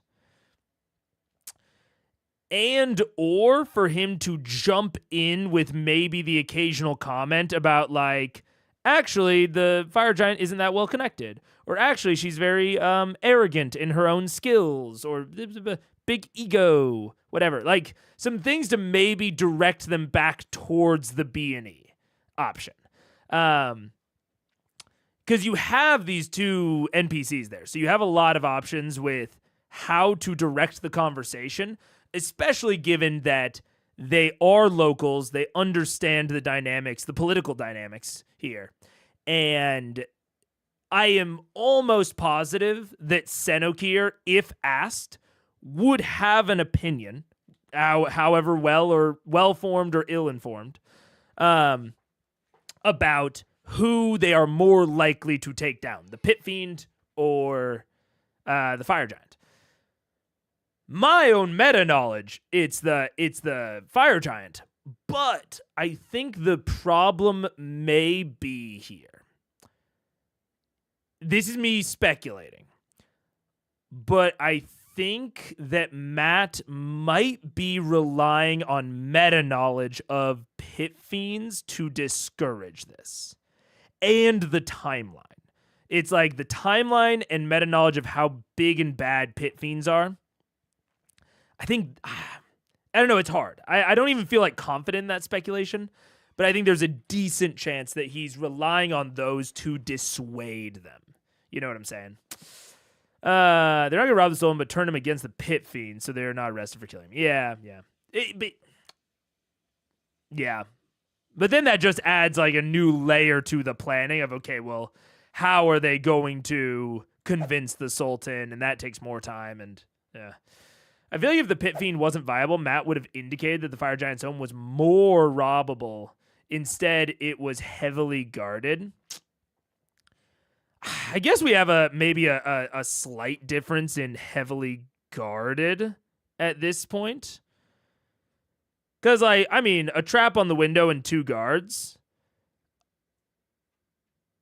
I guess we don't know how many other Fire Giants are there. And I guess I'm also assuming a level of, like, how risky it is to attack the Pit Fiend in the open market. I don't know. But I guess that wraps it back. That's why I truly don't know if the Pit Fiend is viable or not. I truly don't know. Is murder illegal here? Yeah, I think so. Well, I think it's less about is murder illegal and more are slaves, or not even slaves, but freed mortals able to murder an ambassador of the Nine Hells. I think probably that's not great. I think that's and it's more in the open. You know, it's in the middle of a market. It's It's in the middle of a slaver market where there are probably going to be lots of guards around. But either way, that's why, again, I truly don't know if what is viable and what is not. If I had to bet on it, I would say that the Pit Fiend is viable. But in that case, they need more direction. They need more direction because otherwise this is going to be very slow, both in fiction and out of fiction. I think you're right. I think they should ultimately just go for the Pit Fiend. But in that case, Matt needs to provide them with a little bit more, I think. Really recommend you not go near that palace. Yeah, let's not do that. So we do it. No, let's not. They have wards to pierce through lies. Oh. You will find yourselves never heard from again. Oh. If you have falsehood in your midst. Does the Sultan mark his slaves? The Sultan, I imagine, would, though I am not aware of it myself. Does he have a seal? I believe so. If we were to sell ourselves as slaves, we can be marked as the property of the Sultan. And then what? And then we could claim that he was trying to steal property of the Sultan. Are we still sextuplets in this? Why not? You don't get to negotiate that aspect. Even if we're not doing anything, even if we're just sneaking back into the house and stealing the armor, we're doing it as identical sextuplets. There's no fighting that anymore. One addendum. Our sizes don't change, right? I can make you a foot taller or smaller. We could be like Matryoshka nesting dolls. The on traps? Yes. All from biggest to smallest. Oh, I love it. That's man. unique. That's That unique. is unique. I feel like That we're is very spending a unique. lot of time on this On the specific sextuplets. slaves. Don't judge. Don't judge. And maybe not enough time on our battle plan. The battle plan Oh, that would go to shit is anyway. nesting doll sextuplets. Okay, so far, let's just recap, vote, and move on. Yeah. Seneca, if you saw a bunch of people that look the same that went from small to big, wouldn't you want them as slaves? Depending, They were totally hot too. probably. And also, if they had skills, each of them had a separate skill. Most likely. There are many unique slaves that pass through the arches. Oh, really? What's the most unique one you've ever seen? They've had a few Celestials through before. Oh, shit. Wow. Those generally fetch a pretty penny with bet. the individuals you're speaking about. The winged ones, they apparently are very sought after by the in-house. The winged wings. Wings, you had wings. Or we could just singing wings. Yeah, We but could they can just probably think see of through that ourselves as shit. Here's a reel. So far, only For an hour. Simpan's here has been able to see through my shit. Well, I feel like they'd be able to tell, but whatever. If each of the sextuplets, I'm never going to get tired of saying that, were unique in their own way, and yours with that, is that you had a trace of celestial, which is why you have wings. Sure. Do we still want to try and get him in the mansion? Yes. All right. Yeah. So wait, I'm just going to recap these plans Yeah. here. Plan A, making us all sextuplets and trying to get him into the mansion. Celestial septuplet. With wings. To get him into the mansion. Yeah. I think we should all Plan have B, wings. we're all sextuplets. Seeming does not add wings. That is the same arrangement of body parts. Oh, But if One of them wings has is wings for each. But if one of them has individual. wings, you could change those wings into a different color. Yes. Could I? Oh my God. Could I use alter self? Because alter self gives like Alter self. give wings. Can I drink a Red Bull? Keep recapping Plan B. Because I can give myself gills and stuff like So that. plan A, again, Yeah. sextuplets, slaves, mansion. Yeah. Plan B, we're still sextuplets, but this time we're somehow framing him for dishonoring the Sultan and then attacking him in the middle of the square. Yeah. Which is why Plan A is much better. Plan C, still sextuplets. Yes. That doesn't change. But now we're just ambushing him in the center of the arches, and we've paid off the guards to Yeah. turn a blind eye. We don't Yeah. have enough money to pay off the guard. We have tons of money. We got a lot. We don't have that much. They don't have that much money. Maybe we have- can bribe them with 6 identical slaves. So what's it going to be? Plan A, the mansion? That's certainly going to fail. Plan B, the framing job, or Plan C, the bribery/ambush? I'm feeling Plan Plan A. Into Plan B if it doesn't All work. right, great. A. Remember, we're just to show off. You've got more. Of course, What? I've got Back Is the in your Sultan's store. You're a name? traveling Yeah, salesman. these are the I like smallest. AOSG. The Sultan's name is the Grand Sultan of the Ifrit, the Lord of Flame, Oh, the here we potent go. incandescent, You the started. temporary, Yeah, no, the eternal flame of no, truth, we heard the one most before. puissant of Actually, hunters, yes, I'm so Marshal of the sorry. Order of the Fiery Heart, the Smoldering Dictator, lost the the point. Crimson Firebrand, Marake al-Sidan al-Harik ben thought you were Lazen. bad. Okay, nobody do that again. That's Man, not so much. it's like when you start the little like Halloween Yeah. singy things. I almost got it memorized though. Not supposed to, it was long as shit. Which ones? Mine's Press the better. button and it starts from the beginning. Scanman, can you rearrange the inside of the mansion to look like whatever you want, or is it got Yeah, what one would it be? A preset? slave auction house? Could it be like a theater for presentation, or a ring to show off amazing skills, Yeah. wings, arrows, and then with Sure, like a sideshow, like a sideshow Somewhere between thing? the Folly Bergère and Caligula's living room. Caligula's living room. I can Yes. do. Yeah, maybe have like a little side area with like hookah and like some nice like dancers, Free you know, buffet. as he watches to add to the Yeah. atmosphere. I mean, sure, I can do some of these things within reason. Right? Yeah, I mean, if he actually. Maybe. Once the mansion is built, does it stay built? Hold on a second. Rebuild This every is, time. I think It's it's really like stretching some. like a Windows PC, so you can change the Yeah. desktop settings. Totally. He does have a very big imagination. Yes. What if the ladies all Something went gotta on be like a big. redecorating tear really fast, you know? They just hung a bunch of fabric up and, Yeah, we go grab and lit some some fabric. candles. That's Yeah. all. Throw pillows. Dim the lights. Incense. It's still a mansion. It's still a mansion. You still It has open into a it has a foyer. foyer. You can customize any other floor plan you like and like the decor of it, but it still It's a looks mansion with its out of showroom. So we can put like We can big customize pieces of it. fabric up. More like Sure. Yeah. All right. Opium den. I like it. Opium den, yeah. Build a stage out of chickens. You can have little slave chickens. I mean, that sounds so Tiny. great. Tiny. Yeah, little burlesque dancing. I'm on chickens. board. Let's try this stupid Chickens are crazy good plan. So we're gonna go to the arches tomorrow, disguised as the slaves of what's her butt? Yeah. We've Joriel, We've been Joriel. Jorel. We've been purchased. Jorel. Right. You've already made a sale, and you have more of apathy. Sure. So we've been told. You're slaves. I'm a slave master. Yeah. What do I look like? What do I Whatever you wanna look like. No, I Whatever you look like wanna a slave master. What Senny? What do I look like? I would recommend not being a pink-skinned gnome like yourself. Perhaps something that could live in this city. Like maybe an imp. An imp would be interesting. An imp with jewelry and such. However, an imp would not be solo and would probably still be behoovent to the 9 hells and would work and be considered a subordinate to a pit fiend. I would not recommend an imp. Oh, Give me a thing. Give me something little, being. like a little thing. Perhaps, Hobgoblin. perhaps an Azir. A what? A who? An Azir. Azir. Is that what's that? It's a, well, as you would consider close to them, a dwarfish, but you may have seen a few, and you've seen a couple of strange individuals at cities you walk by. They're dwarf-like, they're thick, they're muscular, they look kind of like a dwarf, except for instead of hair and a beard, it's just fire.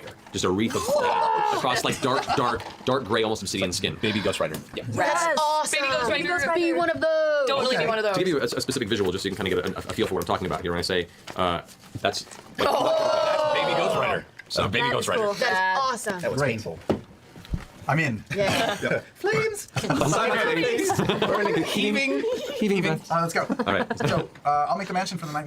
I'll take a rest and then go tomorrow. I was going to make some bets. We have mittens. Oh, that's so kind of you. But we have beds that are, specific to us, and we need them. Just the break from the heat is the only thing that would force us to deny your hospitality. Very bad. But we will keep the door to our rooms, of course, in your abode. Of course. We'll discuss soon our arrangement. Good night. Oh Jesus. God, he's Why does he keep doing that? Why did he want us to That's like sleep that's in like his house? One of us should sleep in his house. Oh, nobody should. All right. You guys Got a find your basement way. with something wrong in it. There's something in the I have basement. a quick request. Before I go to sleep, can I try and find Pike and see if she will teach me the alphabet before my fox's cunning wears off? In one night. Oh, That's the saddest thing I've ever heard. Maybe you could learn a letter. You go and find Pike in a room. She comes to the door, already groggy, no pun intended. Sorry about that. You open your door and you see Grog standing looking a little sheepish. Claude, what's wrong? Yeah, look, I had trouble sleeping, and I actually know giant, but I can't read it. Okay. Do you think maybe before this fancy smart potion wears off, you could teach me some letters? Well, if we have maybe a book or something, I could like a beginning to read giant. Is there anything like that where I could know Well, no, I don't. what the letters I are? don't see a lot of giant. Just even common, Just common letters? Yeah, just. Yes, I can show you the alphabet. I will write it out. Okay. And do you know how to spell your name? Okay. It's very easy. You have 4 letters in your name, How many? but there are 2 of the same letter. How So many? you really only have 3 letters in your name. But I'm not so hot on the numbers. Okay, well, we won't talk about numbers. Okay, what's the first letter of the alphabet? This you know. G. That's the first letter of your name. Oh, it is. Yes, It but doesn't that's stop not the at first letter of the alphabet. You've said it before. Hey. It's the first letter. Oh, well, you wouldn't know that because you don't know how to spell. Hey, this is tough. Oh, What? you just said it. Fucking. A. Yes, A. A is the first letter of the alphabet. A. A. A. Okay. A. And we can keep going. But, Okay, for the purposes of narrative here, you spend the next few hours with Pike in your room, beginning to learn elements of the alphabet of common. You go through enough of it where you pick up some of it, and as the potion fades, so does the memory of the lesson. Yeah, it's just flowers for Grog or not. but it wouldn't have mattered because common alphabet and giant runics are totally different things. Yeah, totally. I just wanted to know something. You can. I'm so. did I at least teach him how to spell his name? Yeah, you can give him his name, man. Make an intelligence check, Grog. Do I still? No, we're off, right? I don't have We're- advantage. No, before can do it. You can do it, Grog. Roll a natural 20. I'll say as you feel the potion fading from you. I burp and I What's get a your- little what's your bubble. third? Sure, go ahead and roll intelligence check. Oh,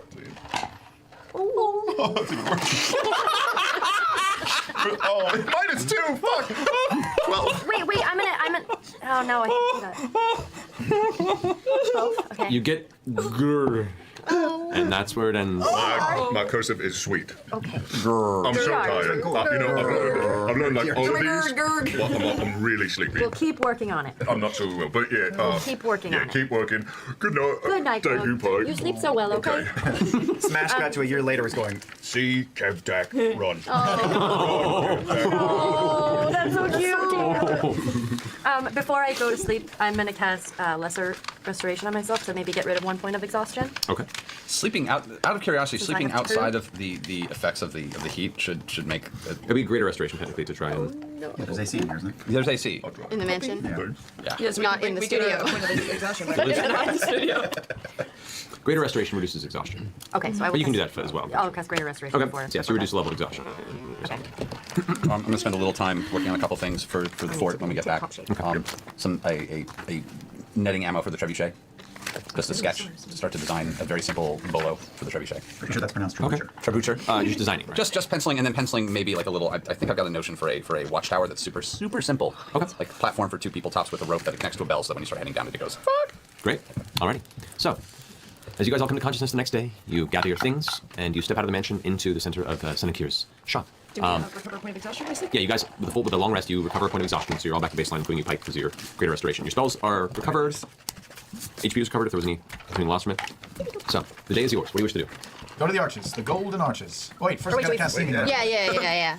Are we gonna scout? Well, I guess we still need So to we're all there. gonna look like Vex. And Vex. And And Vex. All the girls are gonna look like Vex. 3 vexes. I mean, it's kind of the same. I mean, yeah, but one's got boobs. Which one? Which one? I'm gonna. We're going, right? All right, so yes, I'll cast Seeming on everyone, making them various level heights of Vex and Vax, I guess. This is amazing. This is awesome! And they're slaves, right? Slaves, so tattered clothing.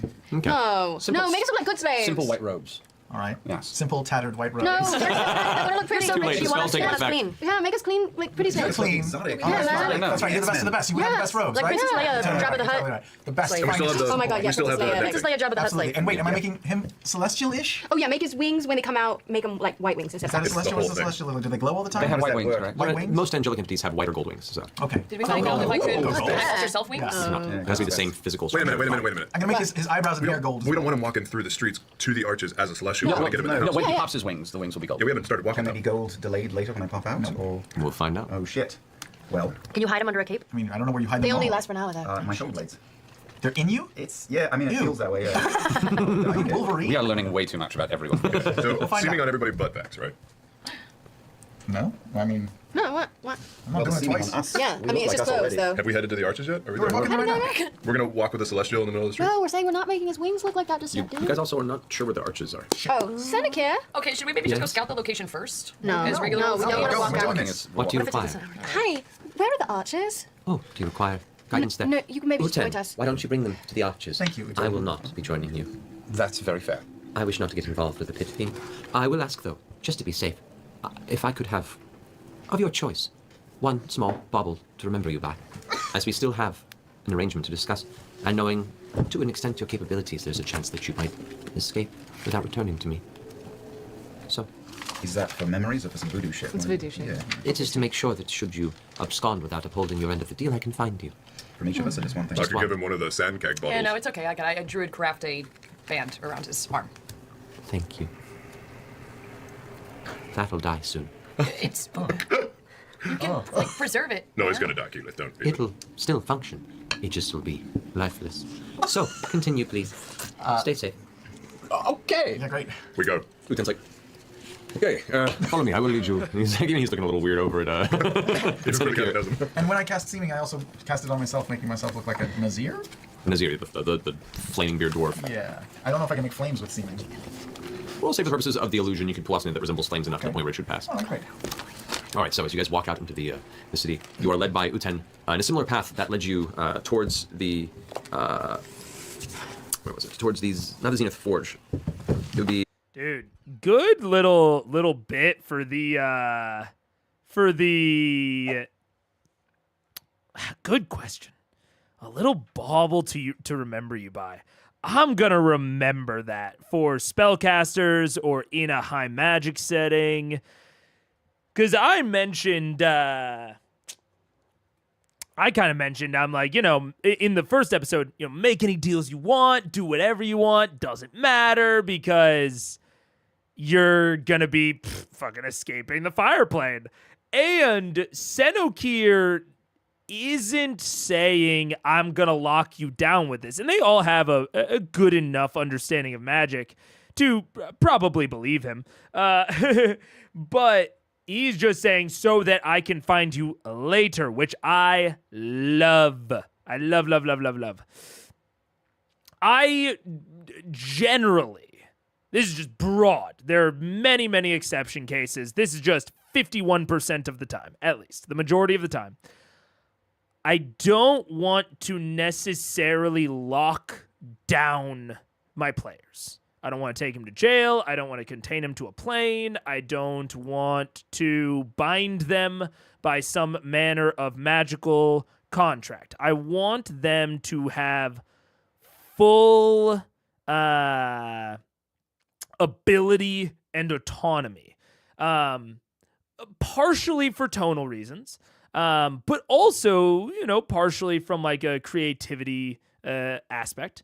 And again, just the majority of the time, 51%. I want them to have full autonomy. This is nice because it allows them to maintain that autonomy while also giving a very direct reason that Senokir can come back later. Whenever Matt chooses to have him come back later. And it's not even hidden. It's not like the Ripley gun, where they don't even know about it. They know that Senokir's watching. He might come back at any point. And, potentially require payment. And I like that a lot. Again, just as like a baseline thing, because it allows Matt a lot of flexibility as to when Senokir coming back would be the most narratively either satisfying or conflicting, when it would cause the most drama, depending on what he's going to insist on. It also theoretically allows Senokir to send people to their location. Basically, them giving him voluntary access to a tracker on them. But it's not even like the Ripley gun where they're carrying the tracker around. They're just saying like, yep, we will allow you to track us from now on. And that gives Matt a ton of freedom without restricting their freedom to bring Senokir back in and to require consequences. Like, they are essentially trading expediency in the moment for cool conflict later, which I think is great. You know what I'm saying? Like, they get a faster, more fun time now and fun drama in the future, which is just thumbs up on kind of both angles for me. Yeah. I want a setting where possessions and names are magic, like in some folk tales. That sounds like fun for a certain type of campaign. Absolutely. A really a knowledge and a real knowledge is power sort of feel. Yeah. I agree. And I like this a lot more than some like potential alternatives. Yeah. Again, there are lots of exceptions, but I like it. That is if VM absconded the deal. It does show the Senokir doesn't fully trust them to stay. It does, which is very fair of him, I would say. Yeah, it totally shows that Senokir doesn't fully trust them. Which I think, frankly, grounds Senokir a lot more. He met them today. He shouldn't trust them. It makes him feel more real to me personally. that he is requiring this, and he's not just fully trusting the protagonists of the story. He is making an alliance with powerful people that he met for the first time. But he is going to require some guarantees on that, like this bauble. So, and he's not, he's not even requiring like collateral, right? Because he could. I think that is another option here, as opposed to like, full on trust or, this bauble to find them later. He could just require collateral, which is, adjacent to what the fire giant, Matryoshka, what was the name? Marisha, Masayoshi, what was their name? What was their name? Not Senokir, Waska. That's, like, Waska didn't require collateral. They just required a straight-up trade. But in general, that sort of, I don't trust you, but I have no desire to find you later, so if you abscond on our deal, I'm just keeping the collateral that you gave me. In broad terms, I like the way that Matt is handling Senokir more, but also not everyone can be handled like Senokir. You need a mix of things, a mix of, giving them power to track you, giving them just trusting promises, giving collateral, having something up front. A big mix of all of these things. A mix of the Garmelie, you scratch my back, I scratch yours, but you're going to scratch my back first. Requiring a task ahead of time. Having a mix of all of these things, I do think is important within the campaign. The one that I tend to default towards, or maybe not even that I personally default towards, but that I like the most is the Senokir one. I think it's the strongest. But there's also something to be said for the more you repeat one of these things, the less strong it becomes. It's like a balancing act of using all of them, but using the strongest one like the most. You know what I'm saying? Senokir works especially well for an ambiguous threat because he's so creepy. You can imagine all sorts of horrible things he might do across. Absolutely, yeah. So I think this is really strong from the Senokir side of things. I think that making the fire giant, I would have preferred the fire giant to give them an optional objective, and then have him be a looming threat with like no real way to. I think that could have gone really well. If the fire giant had just sort of given them the optional objective, and that was coupled with Senokir having a way to track them. Because then there's this theoretical situation where the fire giant uses Senokir to find them. That could be really fun. But in general, like balancing it with the bartering, with all this, I think the one that what you really have to consider is, how is this going to speed things up? Is this going to slow things down? And could this come back later, or am I requiring payment essentially now? The Garmelie situation slowed things down and required immediate payment. The Waska situation sped things up, but required immediate payment. The Senokir situation sped things up, but requires delayed payment. And the theoretical Waska situation that I was pitching sped things up, but required delayed payment. So there's a lot of these options that you have. Collateral is speeding things up, but immediate payment, right? So it's almost the it's like a corollary to what not Waska. To my theoretical Waska one. Yeah, there's an axis here. There's an axis of options. Just to kind of, I think that all of the things that we talked about can be put somewhere in this axis of, I guess I'll go like timing and play speed.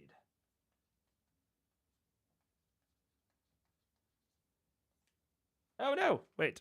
I haven't used the drawing pad in a while.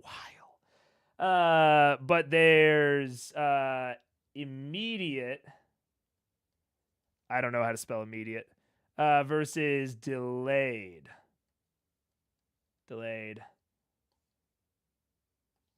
And then, oh no. Wait, I almost needed to draw out the square ahead of time. Well, we're here.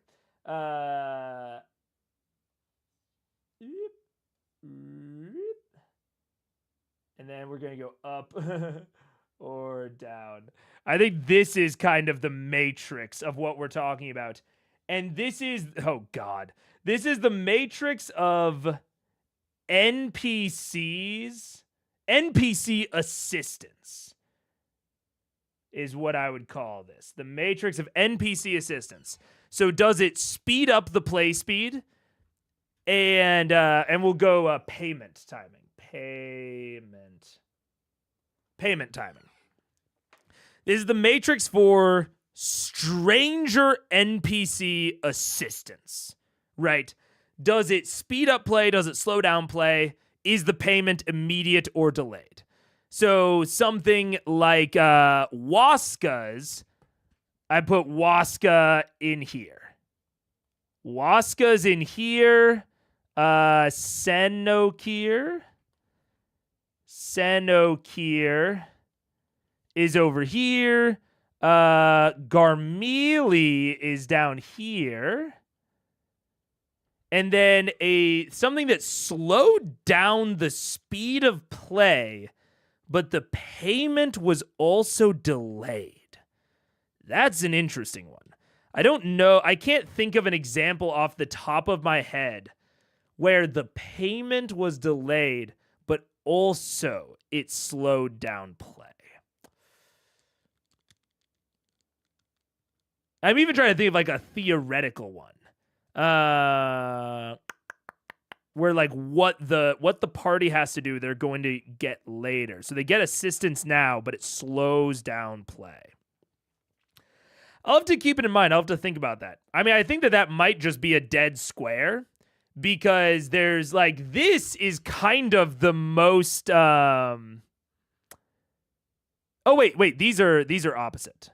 These are opposite. Sorry. Senokir, the payment is delayed.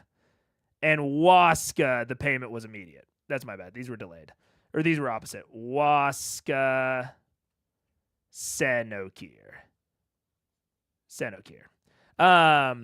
This is like one of the most desirable corners for the players of like Senokir is speeding up play right now, but they don't have to pay him until later. I think this is like one of the most classic corners of like, I need payment now.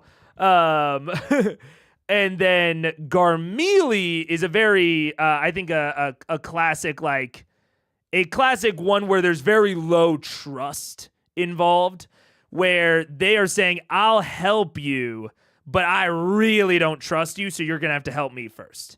This is like very much our low trust quadrant. This is low trust, but also I'm really not even that interested in what you have to say. Like, Garmili really valued what Vox had to offer, but also didn't trust them.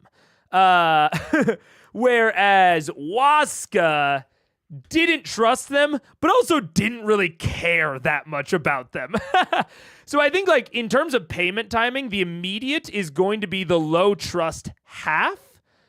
And then it's a question of, in terms of play speed, how much do they even value what Vox has to offer, what the players have to offer? Whereas Senokir very much values what they have to offer, and, like, at least to a degree, seems to trust that they won't abscond, or at least, has a degree of trust in that. Underdark, where they had to get their prize before the Briarwood feast. Underdark versus Briarwood? Wait, what? Underdark when they had to get their prize. Maybe explain a little bit more, Crazy Smith, because I'm not exactly sure what you mean. Raishan's deal against Thordak. Oh! Yeah, if we consider Raishan to be a player. But no, Raishan is immediately paying for it. So that's the Garmelie deal. That's the Garmelie deal, because Raishan is being asked to provide immediate payment, essentially. If we reverse it into Thordak is essentially getting the immediate value, and the payment that they have to give Raishan is delayed. So that's, in terms of the Raishan Thordak, depending on who you're looking at it from, for Thordak, it's over here. For Raishan, it's over here. It's tough because in this case, there's kind of no reason to be in here. Like, it's a bad deal for someone. Or it's a bad deal for both people in that case. I don't know. The reward was delayed, and it slowed down the session to where they couldn't fight the Briarwoods until the next ep. It was with the scalps or something? The deal was made during the Underdark arc, but they didn't get rewarded until the Briarwood feast. Wait, what? Crazy's talking about that deal that had Tiberius trying to go back to Craghammer to get payments from them. Oh, the deal that they made with the person in Craghammer about scalps from the Underdark. Yeah, that's a good example. No, not the Tiberius one. It was the minor deal? The one that Tiberius... wait, no, I think you guys are talking about the same one. It's the one that they made with the guy that provided them access to the mines. Is that the one that we're talking about? I think that one's debatable, but because in like theoretically, Tiberius made one with the guy in the house, but the minor deal was with the whole group. Yeah, no. You guys are I think you guys are talking about the same one. Later, after the arc, Tiberius was like, we need to go and get payment for that deal that we all made regarding the scalps. Yes. I think that is a good example. I think that's a good example. Yeah, because they teleport. Later, they were figuring out how to get payments. Yes. I think that is a good example because in the moment, it doesn't actually speed up play. It solves a problem, but it ultimately slows down play because it gets them past the door or the gate or what have you.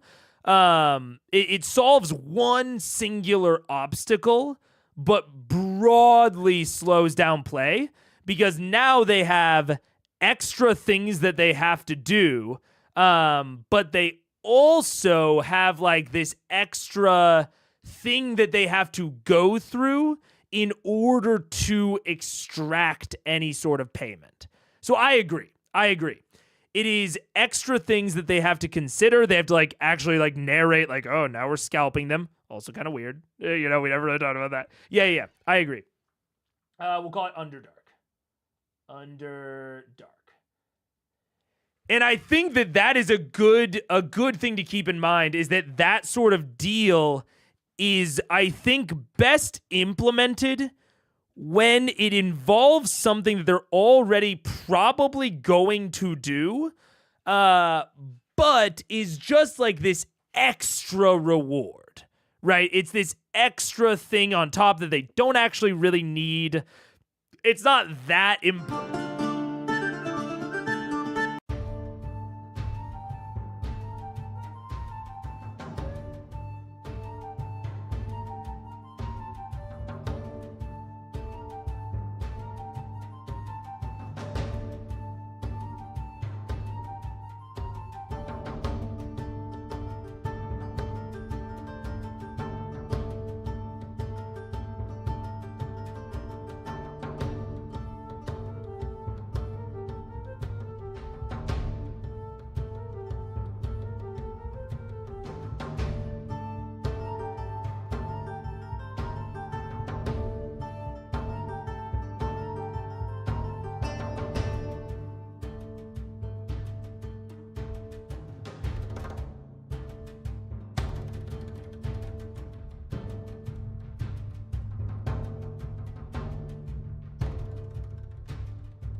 what's up? Hello. I thought of another one while we were in the bathroom. Or while I was in the bathroom, I guess. I don't know what you guys were doing, you freaks. I don't know why I said that. Another one that really I think is a very good example is the Vasselheim mini arc, the Slayer's Take arc. Slayer's Take. The reward is freedom, but they are put under a magical contract that requires them to do things first, slows down the play and their like overall objectives. But they, or actually, no. That's a bad example. No, actually, that's bad. Because the payment that they had to do was immediate. It was Slayer's Take goes under the Garmelie section. Never mind. Slayer's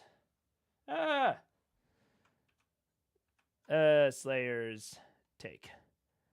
May cancel for contract freaks. The horror.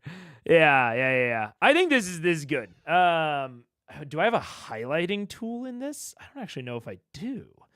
Okay. Well, what I will say, so I think that the green section, I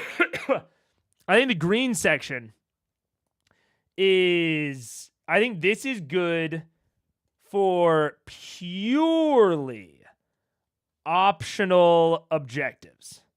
This is good for purely optional objectives and optional rewards. Right? I think it's really only gonna be used there often. It's for things that your players don't care much about, and for things that the NPCs don't care much about. This side of things, the entire like immediacy side of things, this is for low trust. And even though Matt just kind of displayed that Senokir doesn't necessarily have high trust, he also doesn't necessarily have low trust, right? If you require immediate payment, that is in a situation where the NPC does not trust the party.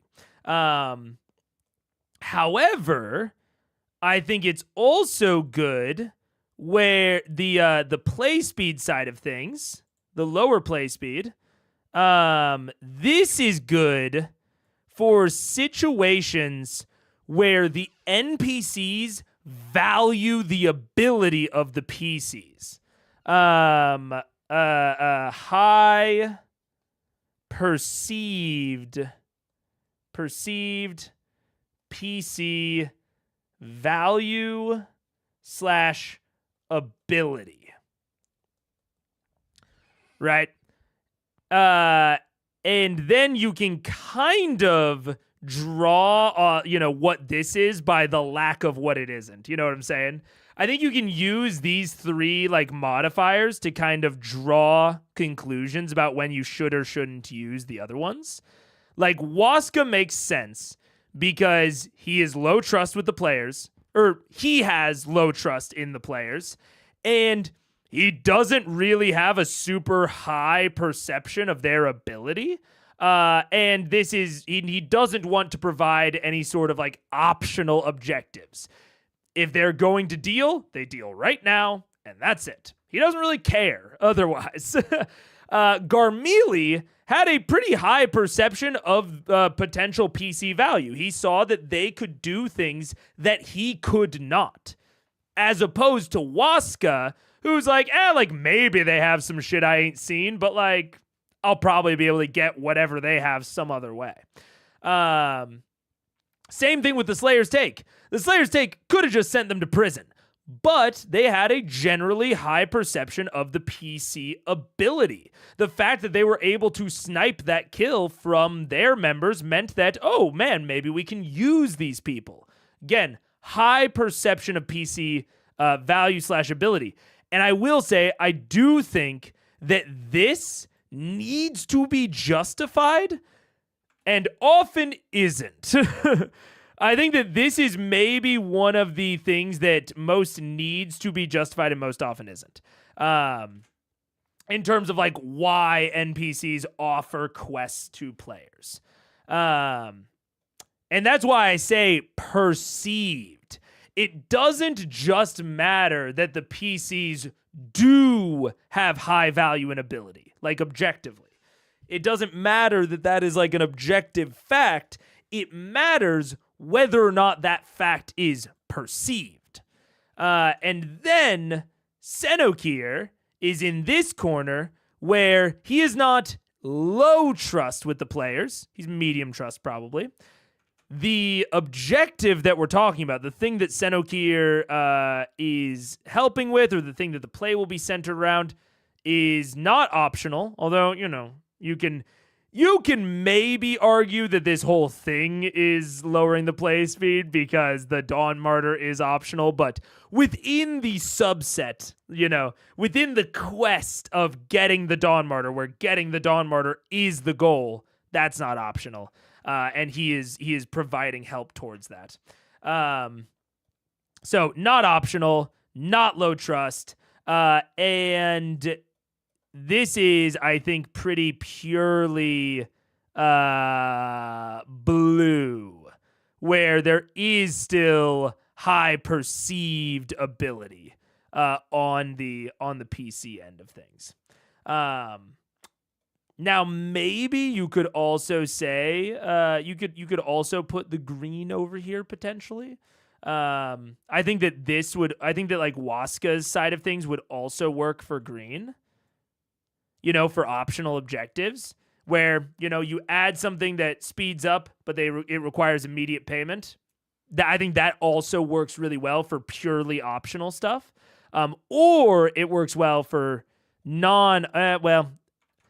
I think I'm going to leave these with only like things that I think should be like confirmed. So like, I think that you could do this for optionals, but I don't think it has to be optional. I think in this case where it slows down play, but it is also delayed payment, I think that should be pretty purely green. Like, I think it has to be green. And actually, in that case, I'm going to go back to what I said originally, where I don't think you need a high perception of the PC ability. I think for both of these, you do need a high perception of the PC ability. Yeah. I think this chart makes sense. Maybe not. I'm kind of building it on the fly, but I think it makes sense. And I think there's some interesting things to kind of be gleaned there when it comes to thinking about what are your NPCs even offering the players. You know what I'm saying? I generally think that the Underdog is the only example for delayed slowdown. Yeah, because I mean, generally, I truly think it only works for optional objectives, and our players have been working pretty exclusively when it comes to NPCs on like things that are required. They don't work very often on like that optional front of things. Maybe you could count the vestiges, but even that didn't even require payment. That was just an ally helping them. That wasn't like this like trade situation. That was just Osisa saying, yeah, if you want. You know, if Osisa had required payment, like if Osisa had said, you know, I'll tell you where a bunch of vestiges are, but you have to give me one of them, that might be an example of slowdown of play versus delayed gratification, like delayed payment. Because she is saying, not only do you have to do an entire quest that will essentially be worthless afterward, but I won't require you to pay me until you have more.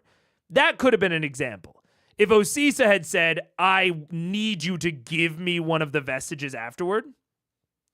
And it's a good example of why that side of things is not low trust.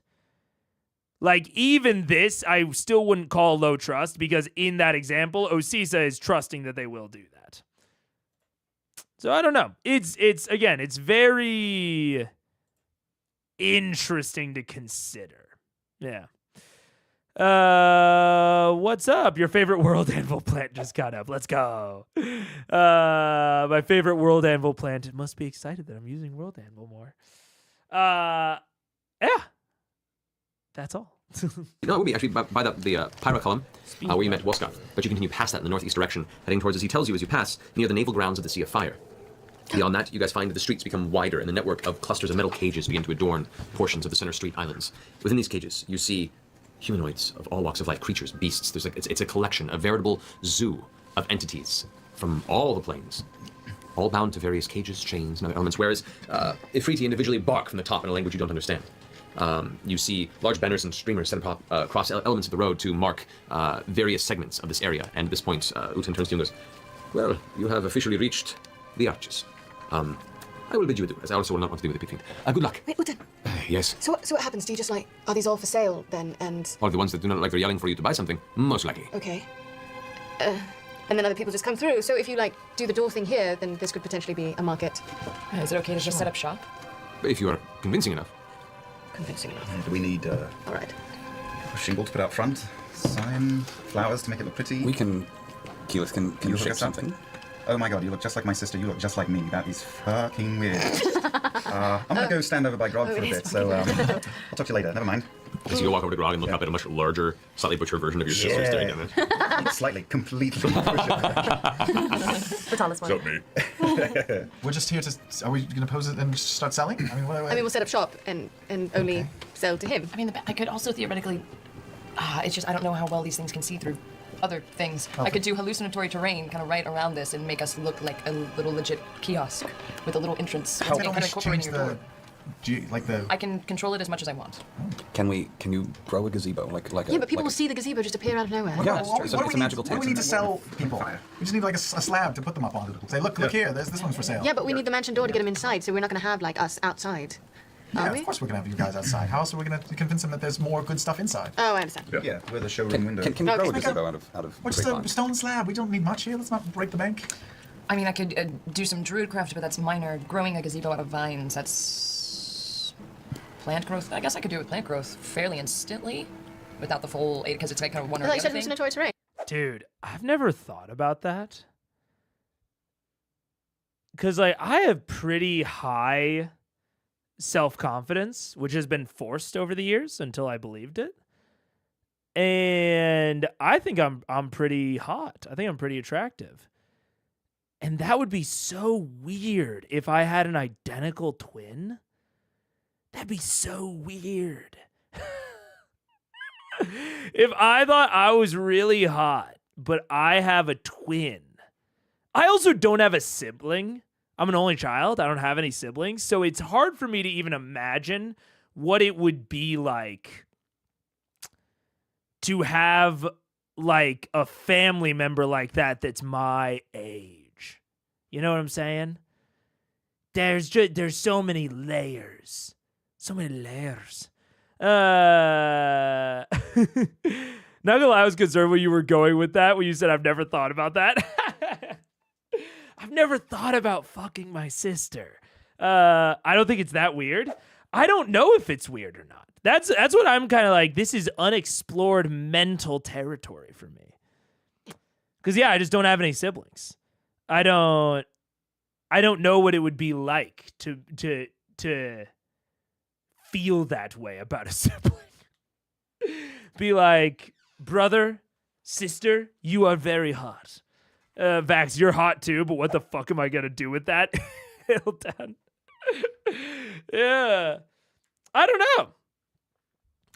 Yeah. I don't have any context for how weird or not weird that is. Why do we need a fucking gazebo? Let's just fucking stand here. Because we don't look like 3-card Monty guys with a cardboard box. We want something that is, you know. Matthew, What if we what dance? does everyone else have around I here? still just feel like if we're just a crowd of slaves. What are the other kiosks? Are there any? I mean, there are many scenarios in which you see people being sold. You find elevated wooden platforms. You find metallic stages that are being lifted by slaves, held up with a barker shout. Dude, that is also weird, Sarah, to think about. Because I went to I don't know how it is, across the world, but the longest I ever went to school with the same person was 8 years, because I switched schools several times. But I went to someone with school with someone for 4 years in high school, 4 years in college. And we also lived together in college. So that's the closest thing I can compare it to. But I can't even, we didn't go to middle or elementary together. So in college, you're so much more independent. And we also didn't live together the whole time in college. We only lived together for 1 year in college. So it's like, I can't even relate directly to that. And we also didn't have a lot of the same classes. We only had one class that was the same in college, and we only had a few in high school, one or two. We just did not overlap a lot in our classes. So yeah, I really don't have a strong comparison to what would have been like to be in every class with one person throughout my entire schooling experience. I have no fucking clue. I have no idea. The closest is in high school, we had very extreme homerooms. They weren't just homerooms. They were called communities and houses. It was closer to the Harry Potter houses. And I was with someone for 2 years in that, but even that was like pretty short. Yeah, I literally can't imagine. I have no contextual thing for that other than being like raised by a single mom. But there's such a huge age gap there. You know, she was 22, I think, when she had me. So, I mean, huge gap in age, interests, experiences. Yeah, I have absolutely nothing to like pin a relationship like that to. Because I have stepsisters, but we never lived in the same house. We didn't go to the same schools. Like, by the time my stepmom and my dad started dating, I think when I was like a freshman in high school, maybe even later. And they didn't move in together and get married until I was in college. So I never, my stepsisters are cool, but they're closer to like cousins. They're not anywhere close to like the level that like, siblings that were raised together have. Because I don't think that blood matters that much. Like, I think step siblings can be as close as regular siblings, or as biological siblings, I should say. But I think it mostly matters, like, did you live together? Did you go to school together? Just how much consistent time did you spend together? Whereas we spent, like, I saw them maybe once a month, more like every couple of months. So, yeah. I don't know. I know objectively my brother is considered attractive, but in my mind, he's the most bland person. That's a very funny way to describe it. Not even like he's gross or he's ugly, just bland. That's very, very, very funny.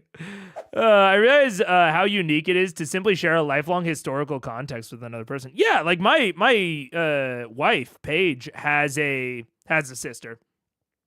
But they're like 3 years apart. So it's even a little bit different with them. But yeah, it's like them like talking about like their parents together is like, I cannot talk about my parents with anyone the way that Paige and her sister talk about their parents. Just no one has the type of like context needed.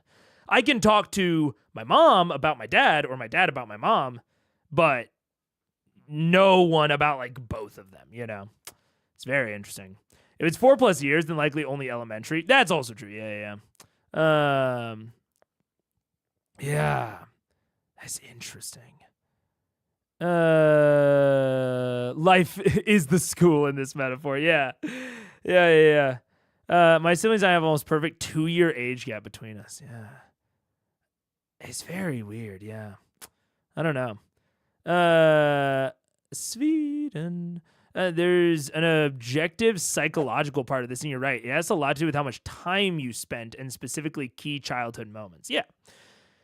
Because like even with my sisters, we were not like together for a lot of like, puberty and shit like that. We were, I guess, my youngest stepsister, I guess she was going through that stuff, but I wasn't like around for it.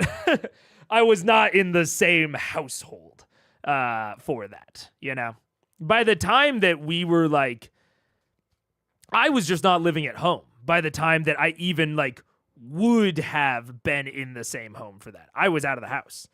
So it's very, very, very different. Yeah.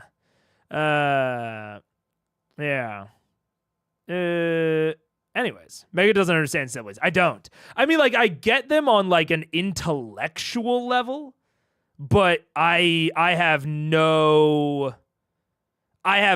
absolutely no like intuition for what that would be like. Like, I can look at it and get it and like get how different it is from my experience, but I have no like way to actually imagine like what would it be like to go through this with a sibling. Absolutely no way. And like all of my friends have siblings.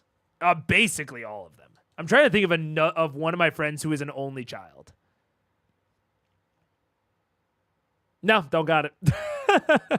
I think every single one of my friends has at least one sibling. Most of them multiple.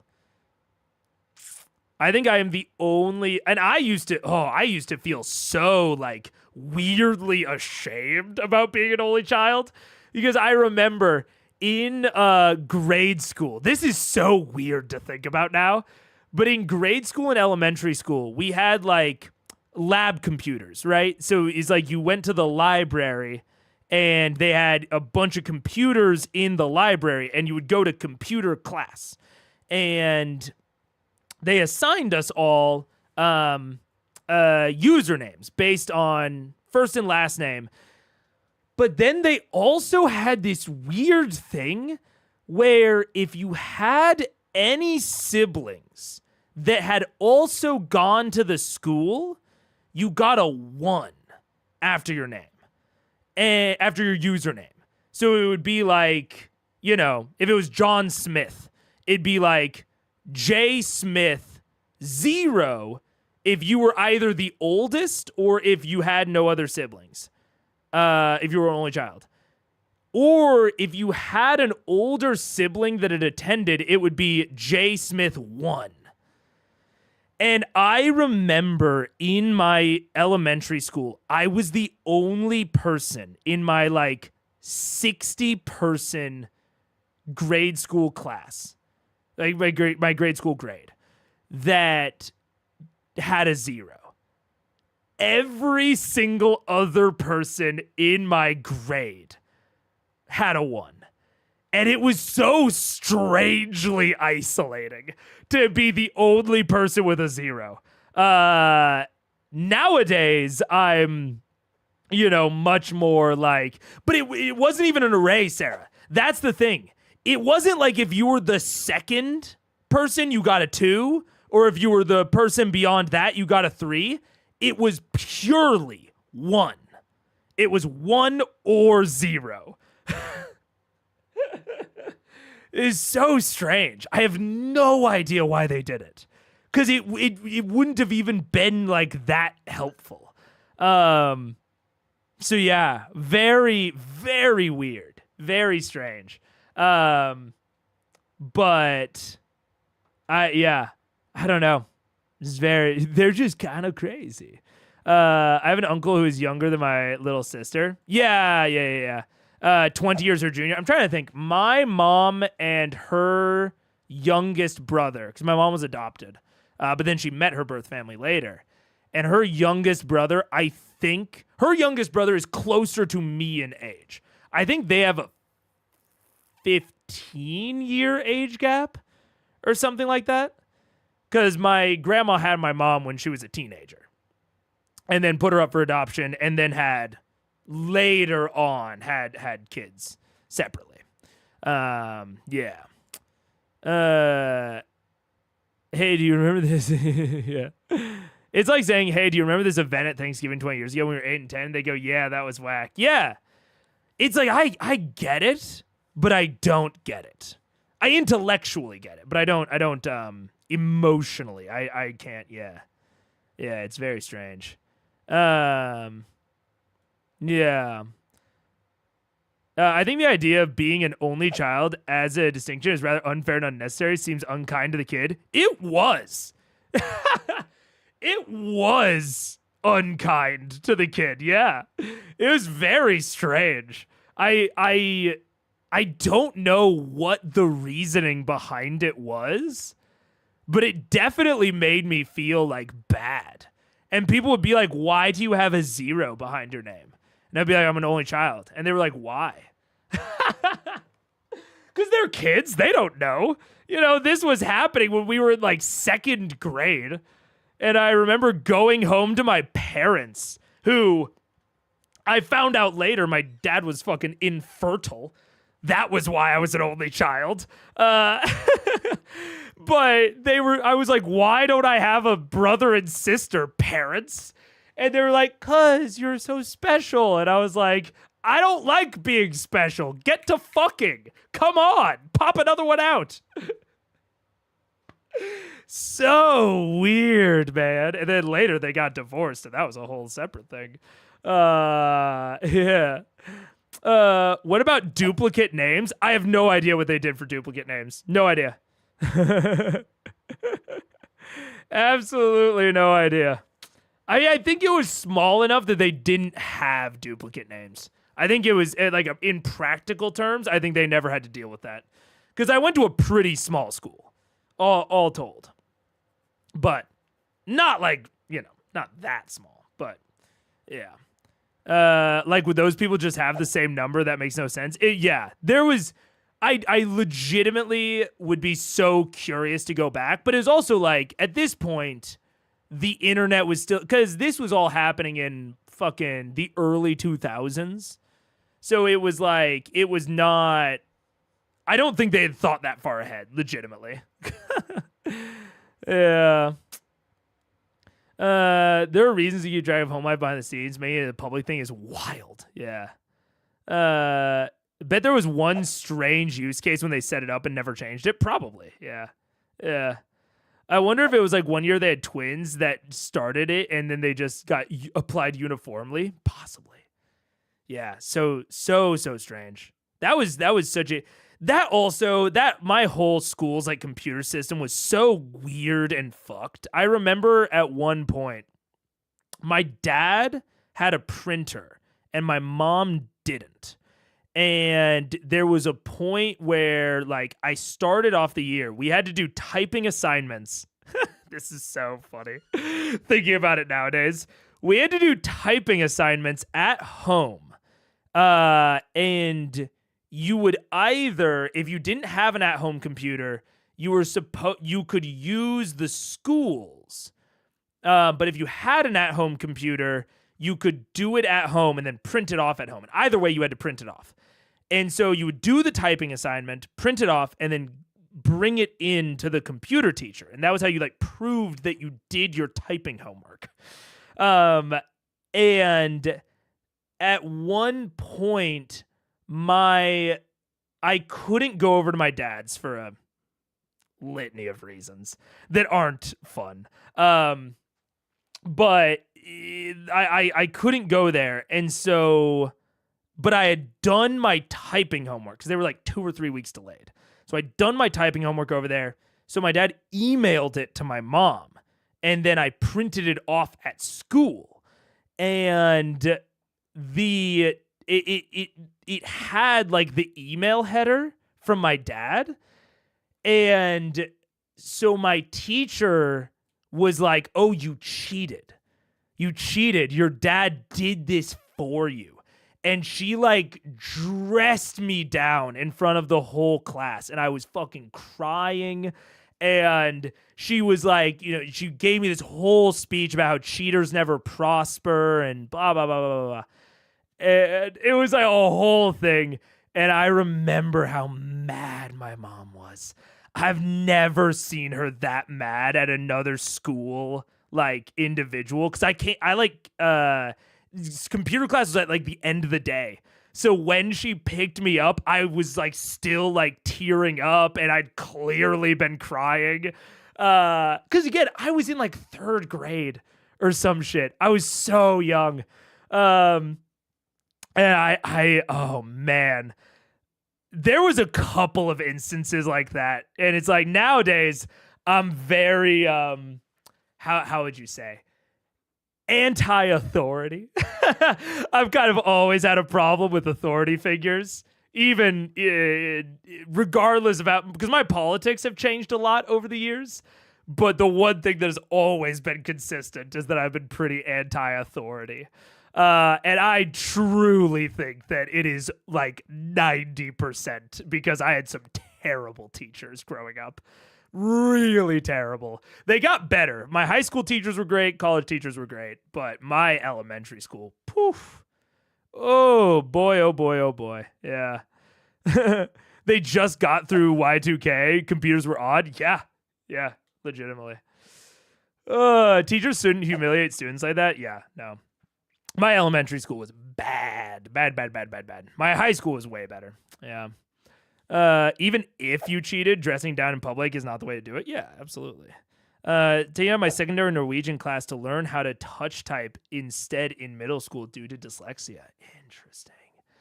Typing is weird, man. Like it's so natural and normal to kids nowadays. And it's so strange to think about like, oh, that's like a skill we had to learn. Like, I remember them putting typing and cursive on, like, the same level of importance of, like, oh, yeah, you need to know how to type and you need to know how to do cursive. And it's like, dude, bitch, no, you do not. I have not used cursive once my entire life. My fucking signature is technically cursive. It's bastardized cursive, but I use typing literally every day. Literally. Like it'd be insane if I went a day without typing. It would be a strange day if I wasn't typing someday. Yeah. I wouldn't say that I'm anti-authority, but I'm untrusting of authority. When authority is bad, it's very bad, and that's so easy. I think, yeah, that's a good way to put it. I'm not necessarily anti-authority, but I'm extremely aware at all times of power imbalances. I'm it's like one of the first things that I like that I think about when I'm like meeting a new person or interacting with someone is like the power differential there. Yeah. So maybe it's not anti-authority, but I'm much more critical. I'm much less trusting, much less forgiving of anyone that has like an extreme level of power, which is normally authority figures. Yeah. Anyways, there's zero requirement for your signature to be cursive. Yeah, it's just convention. Yeah. I just joined. Interesting point to join in on. I won't lie to you.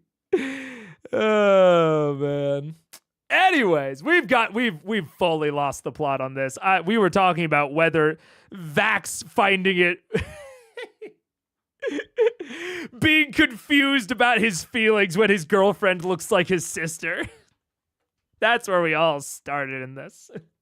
Out among them. There are all sorts of presentations. Each person's trying to shadow the other. Many of the various humanoids and Ifrit that you see in the vicinity are all yelling over each other and trying to catch attention. It's this weird kind of constant barking, almost auction-type atmosphere where it's just a lot of din, noise, music, and voices shouting over each other. It's also very crowded in this area. There are a couple small parts. There's like an alleyway nearby, but there's a little more of an opening. Like if there was a spot that said it would be there. If not, there's probably could traverse the rest of the vicinity of the slave market. But currently where you are, that's the one space that's not too close to an existing shop.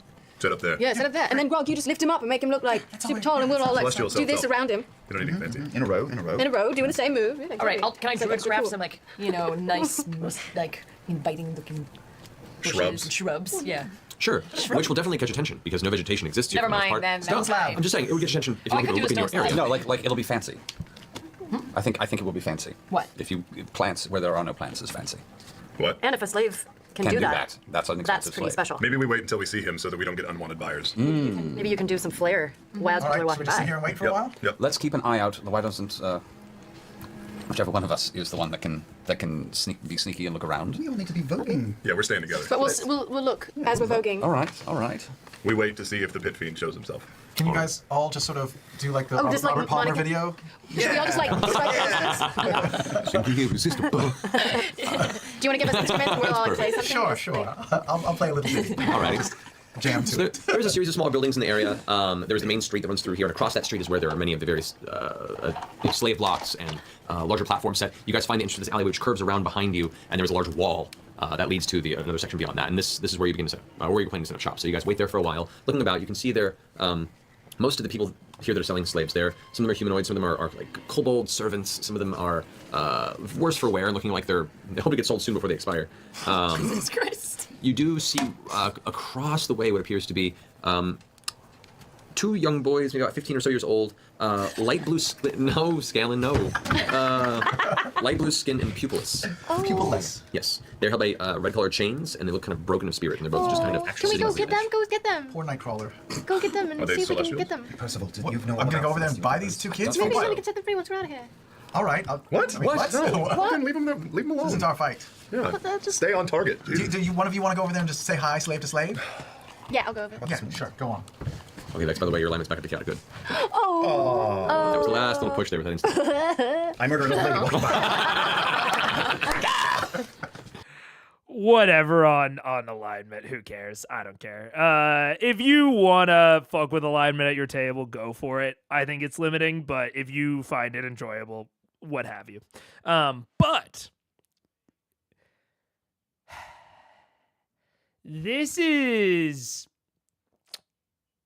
I do wonder if this is an opportunity potentially for Ashley, or if this is just slowing things down unnecessarily. And this is one of the tough things about not having Ashley around consistently, is not only do you have less data, I guess, to put it clinically, less like data, less evidence of what Ashley is into at the table. Like what is going to make her excited, what is going to get her into the role play. And I don't think that everything needs to be like focused around your guest players when they're there, unless the entire reason that you're on the quest is because of the guest player. At that point, I think it's okay to focus around them a little bit. And so, but this is like to give Matt some grace there. This is one of the things that you have to consider when whether you're a DM that has a player that is just popping in and out, whether it's a more West Marches style thing, whatever. If it were me, which I haven't been in this situation, so I can't necessarily say what I would do, but I think I would try to take notes, like active notes. Like for the other ones, I think I'm starting to like me and probably Matt much more so, is starting to catch the vibe of what they are into, but it's also an aspect of like keeping up on it and like being reminded of it constantly. That's why I say I would take notes, is because even if he knew back in the day, you know, back when they played once a month or whatever, I think there's such a, you kind of form habits as a DM, and you start to get like kind of a cycle of like, okay, I need to include this, I want to include that, I'll kind of push this player to go and do something when this comes up, because you start to just get a rhythm of what makes your players excited. And if you have a player that's coming in and out of that, it's harder to like remember naturally. It's harder to intuit, just like off the cuff, what they're going to be into and what they're going to be interested in. So I feel for Matt in that way. And if I were him, I think I would really try to like focus any potential encounters around Ashley. And all that wraps back to, I don't really see Ashley going for this. And so it's either like, I would include something if it's Ashley oriented. If it's not, I would try to not include it to keep things up. You know what I'm saying? Yeah, I don't know. I found alignment helpful as a beginner D&D player because it gave me some markers on where I could go. I'm very rule-following IRL, and I struggled a lot with breaking rules, even in a pretend world. I can see that. I can see that. And that's why I say, like, you know, if it's helpful for you, absolutely. I find it restrictive. And like I think the thing that kind of bothers me about the like how Matt goes with it is that it seems more restricting when it comes to like, you are this alignment, your choices are making your alignment shift, because the alignment, like what a chaotic good even is so subjective. That, like, if the player came to me and said, I want to shift my alignment, more power to you. But I find it odd for the DM to control that. I find that bad. Even if you want to use alignment, I would still leave it fully in the hands of the players. Even in the hands of the player. Matt probably does know what Ashley would be into. She was a part of the campaign for 2 years beforehand. It's probably hard when they are in the middle of shit. I would broadly agree if the shit that they're in the middle of was not for her. You know what I'm saying? I think that's the only thing with this specifically. Like when she joined for the Kevdak thing or for Vorugal, I'm absolutely with you there. But this, I feel like we're already kind of suspending so much disbelief otherwise. I would say focus it more on her, you know. Liam and Laura decided to play twins because in real life they share a birthday. Oh, I didn't know that. No, I didn't know that. Yeah. Has Ashley initiated anything while she's been here the past 2 sessions? She seems to content to just be at the table. Maybe, and I mean we don't know, you know, what she is, and there's also like,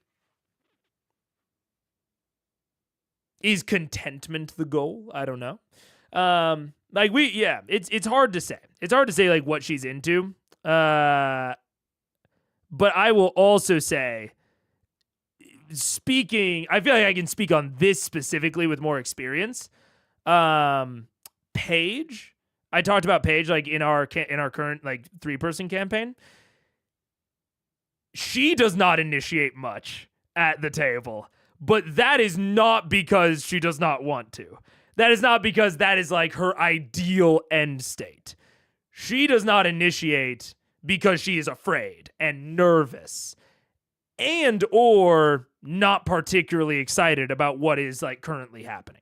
Like there's been a good bit of haggling last session, and she was like, I'm not really into haggling, which is fair. Like, you know, people aren't going to be into every part of the session. That's why I'm saying I would try to include more of what I think Ashley is into. But I don't think we can look at the outside of like her not initiating and say that is how she would like it to be. You know what I'm saying? So yeah, I don't know. I think the alignment was repentance for the broom incident? Yeah, I think it was. I don't like that. You know? Ashley came across kind of like Travis, where she's just happy to be there, but I want her to do more. Yeah. And again, it's like, with this table specifically, Matt has to balance so much that I feel for him. And that's why I don't often talk about like him targeting things towards Ashley. I definitely have talked about it in the past, but like I don't bring it up as much. But in this specific context, I feel like while they're on this Dawn Martyr quest, this is the time to do it. If there was any time, I feel like it's now. Of like, you can justify kind of really, you know, targeting everything towards her, because the meta factor of this is all because she's at the table, you know? I think the alignment shift was dumb and maybe only implemented because of the outsized outrage on Broomgate. Yeah, very possible. Very, very possible that it's reaction based. Yeah. Similar, do you have any siblings? I don't like it as a mechanical thing. I think that's very fair. I agree. Because like, even I don't use alignment. I use the MTG color pie at my tables. And I really like the color pie, but I also never make it a mechanical thing. I'm never like, oh, they're red or they're blue, so you can't do this or you can do that. Yeah, it's a character building question. Yeah.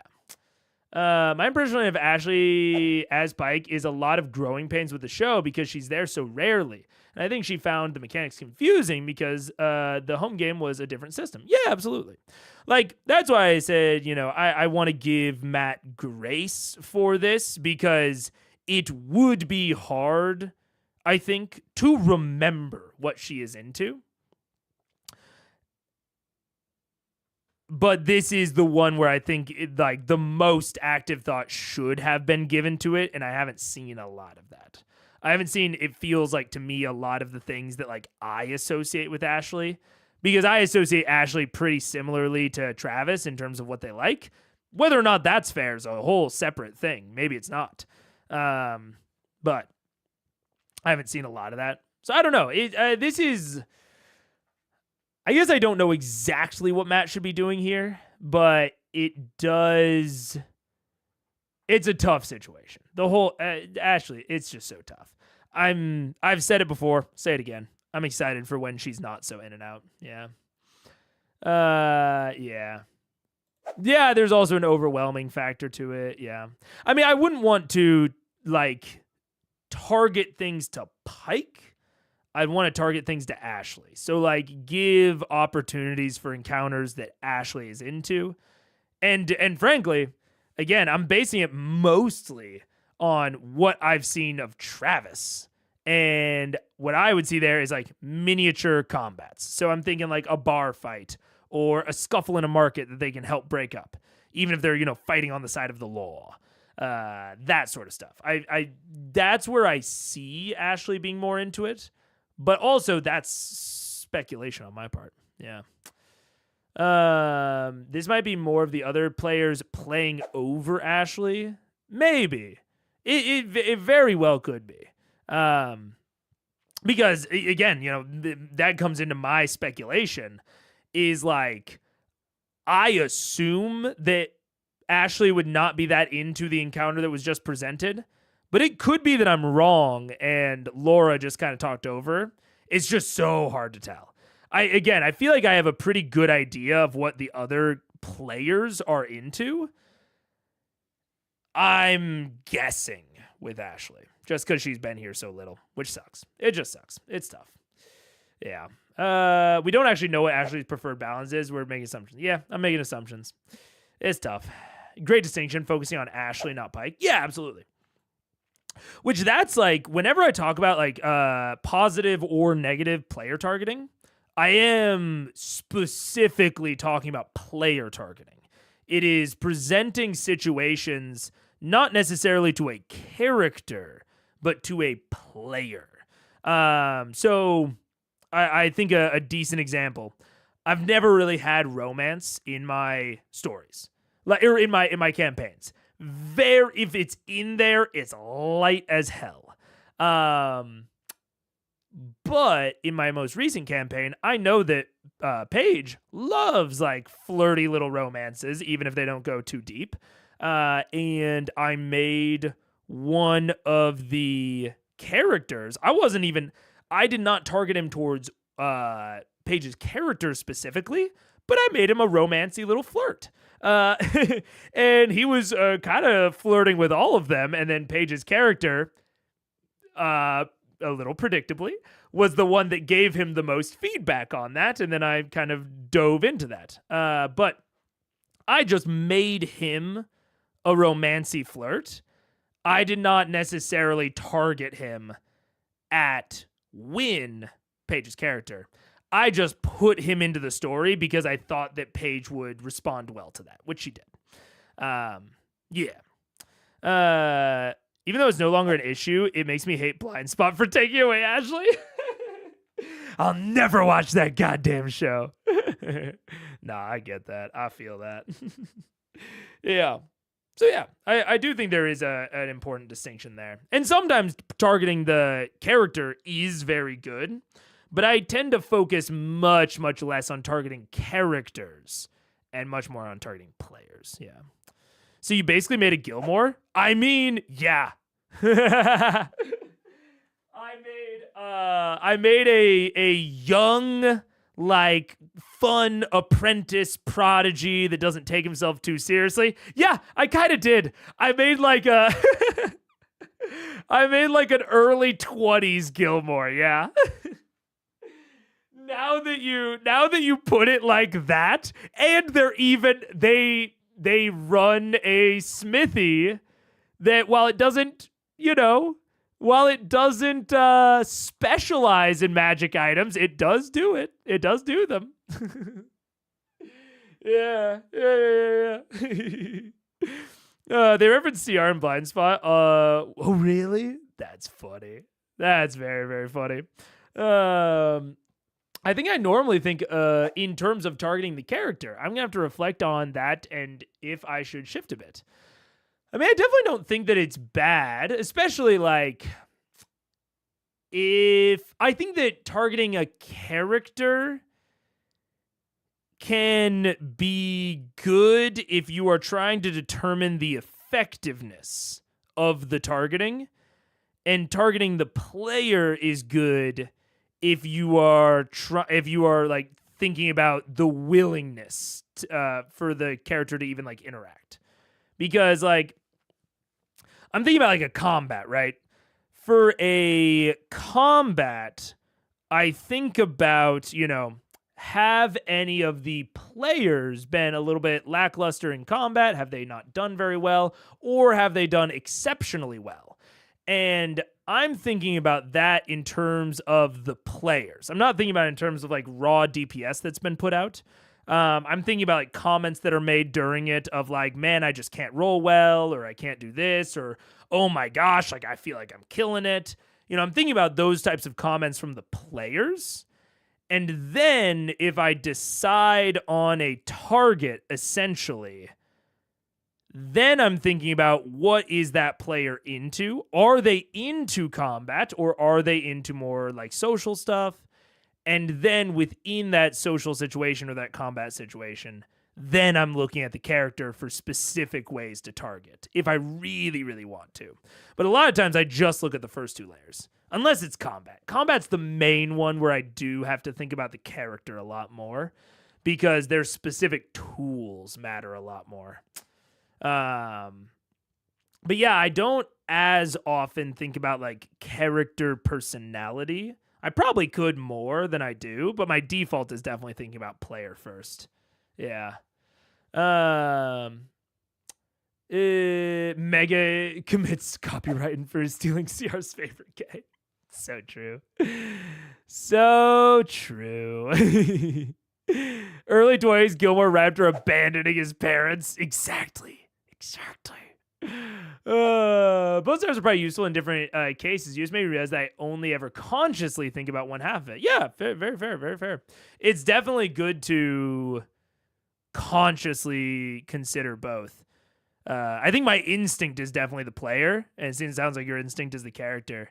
But I think I could probably think about the character's personality a little bit more. That might help, because I know that like one of the things that sometimes my players struggle with is playing their character through. You know what I'm saying? Like my players have voiced that to me before, of like, yeah, sometimes I'm struggling to really play my character. Too much of me is slipping into it. And to be very, like, you know, fair and pertinent to this conversation, some of that could be on me. If I'm thinking too much about what the player enjoys and what the player likes, that could be steadily influencing them to, you know, play to themselves more than their characters. So to, you know, be self-reflective and self-critical for a little bit, that instinct might not always serve the best. I think I am really good at giving them things that they're into, which I do think like makes like broadly good sessions. But it could be it could have a little bit of impact on the roleplay. Maybe even not a little bit. I don't want to downplay it too much. It could have an impact on the role.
What's up? I think Mega doesn't want there to be dead space, so he just keeps chatting. Oh, yeah. I am, well, you want to know the real dirty secret? You want to know the real dirty secret? That's true. I don't have an exact time countdown, but I mean, I have to manually approve the ads a minute before they come through. So I always know when I'm in the final minute. So I try to finish up my thought to whatever my own personal standpoint. Sometimes I'm more or less successful. But like that one, I'm not going to go back and talk about what I was talking about. I don't remember what I was talking about. Other times, I know that I'm not finished talking, but also that I will never, that I won't be able to like finish quickly enough. But sometimes I delay ads a little bit. Yet you never do? No, I also like the bit. I think it's funny. I think it's a consistently funny bit that I consistently enjoy. So bad. Oh, goose. All right, so what are you doing? Welcome back. I'll walk over with her Yeah. so it doesn't seem weird that my slave's wandering around, I suppose. I guess. Yeah, talk to the guy, and I'll talk to the They have slaves. an owner? Yeah, as you approach, the two of them are kind of, the red chain around their neck and their arms, and they're kind of leaning over the edge of this small wooden platform, just looking kind of dejected to the ground. And approaching them, they do, the skin itself is like soft white porcelain with this like slight translucent blue hue to it. The white people's eyes, they look human, but they're beautiful and out of place here. And even in their destitution, it's still, you can't help but be struck by their presence. And both their chains are currently locked to this stump that is at the center of this wooden platform, and behind it you see this kind of grotesque-looking dwarf in very fine clothing that's very, very dirty and old, and he kind of stands there, clutching the edges of his lapel, going, "All right, you've got here before you two I found and kept beneath my will, for sale, with angel blood within them." Angels. Hello. Hello, I am Slave Master Francois Australia. And I am curious about your two angel boys. Well, if you're looking to purchase, these will both set you back about 10,000 gold apiece, or 18 for the set. Oh, what can they do that I would be curious to find out? What is happening? What the fuck they can do, I don't know. I wasn't selling them for their skill set, I was selling them for their uniqueness. How do you know anything about these boys? Where did you get them? What's it to you, small one? I like to see a chain of ownership, so I know that the previous owner will not hunt me down and kill me in the night. There is no previous owner, I went and got them myself. The chain of ownership is this chain right here. And he points to the one on the stump. You can see like greasy black hair that's kind of parted in the middle. It's like mustache, it's put down in this kind of weirdly, kind of fluffy beard that has its weird kind of oily portions of it. He's just an awful looking dwarf. Yeah. So, are you going to buy it, or shall I wait for the ones I'm looking for? Which ones are those? Piss off. From 15 to the back. Merci. Would you take 15 for both of them? Your ears clogged. I said 10 each or 18 for the bundle. Yes, but you do not seem to know where they come from, who they belong to before. It's a risk that is possibly worth 3,000 gold. Make a persuasion check. This is how Sam wooed me in 2015. Is this persuasion? Persuasion. 20. Cash on hand? 15. Don't tell anyone I said that. Wait. Your slave. Can I have the gold? You're welcome. I'm really gonna do this? I guess. Yes, we're buying them. I'm taking in everything. They're so young. They're innocents. And then we have extra slaves. It's beautiful. Okay. That's true. Yeah. Well, it's been fine doing business with you. Then he puts the coins away, pulls out a piece of paper. And what's your full name? Francois Bertrand Jean-Luc Australia. And there you are. Transference of ownership. Grabs the chains, unhooks them, takes the lock and hands it to you. Just, they're yours to take. Are you to shove off? Do what the man says. Do they have names? No, it's your choice to name them. Au revoir. And so as the two of you walk back with these two chain Yeah. boys who kind of like just walk behind you. Do you looking speak kinda common? scared. Yes? How did he find you? We have. And they both look at each other. It doesn't matter. It's you on this now. It matters, yeah. Let's not have this conversation with them yet, sister, until all has been taken care of. No, see what Also, they're having this conversation while they all look like sextuplets, except for Francois. Mega stop. What? He did. we got them now. Even better bait. Right. Just come and stand over with us. What, sister? It's normal. This is what we Over do here. now. This is what we are now. This is what we are now. This is the rest of our This is everything. lives. Grog, slap me really hard across the face right now. Done. He hits you and it's numb for a minute. And you realize, why is the world sideways? He knocked you to the ground. Oh shit! Sweet ignorance. Do you need a hand up, brother? I'm good. Stop it! Stop right Stop now. in yourself. I'm Stop in taking off a yourself. hit point. I'm Boy Scout. I hate it. Just commit to the role. So the two children follow you back. They're chained and you have them in your disposal. What are you guys going to do? Chains. We're Yes. awaiting. I was just waiting. Customer. Yeah. Do we have the mansion up? Not yet. I'll say to the boys, you two, have you been for sale for more than a day or two? He's had us here for 3 days. And in that time, have you? Sorry. Oh, it's all right. In that time, have you seen a large red thing with big wings and? And they both kind of recoil. No. Oh, okay. All right. Thank you.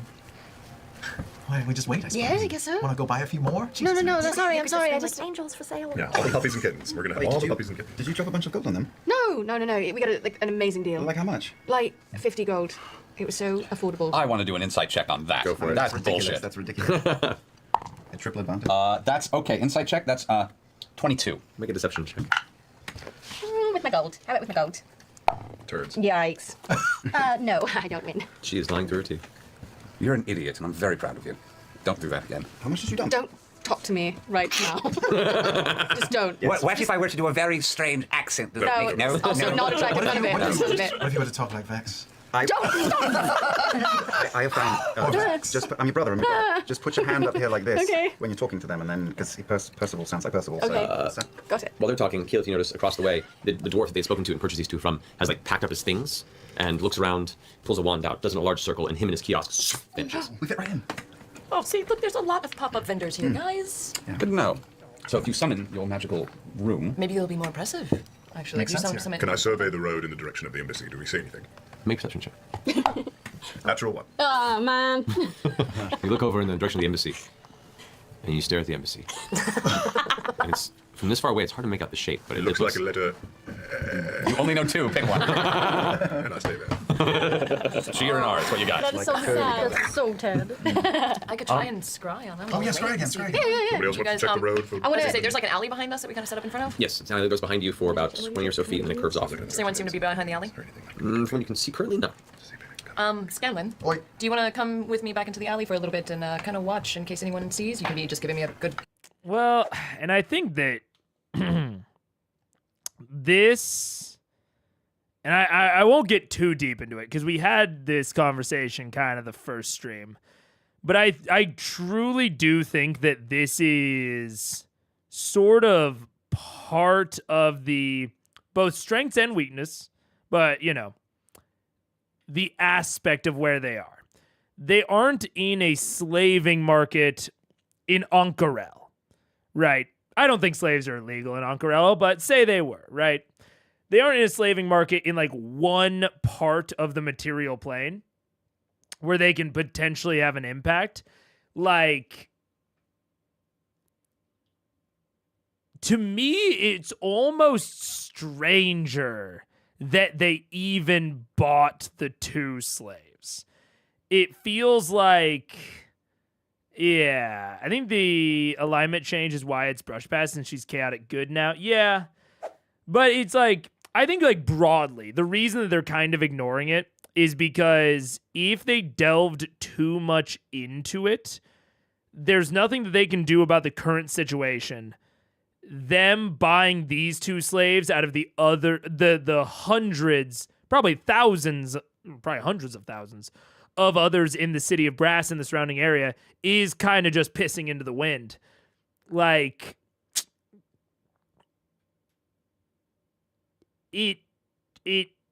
all they have done truly, and this sounds like pretty bad,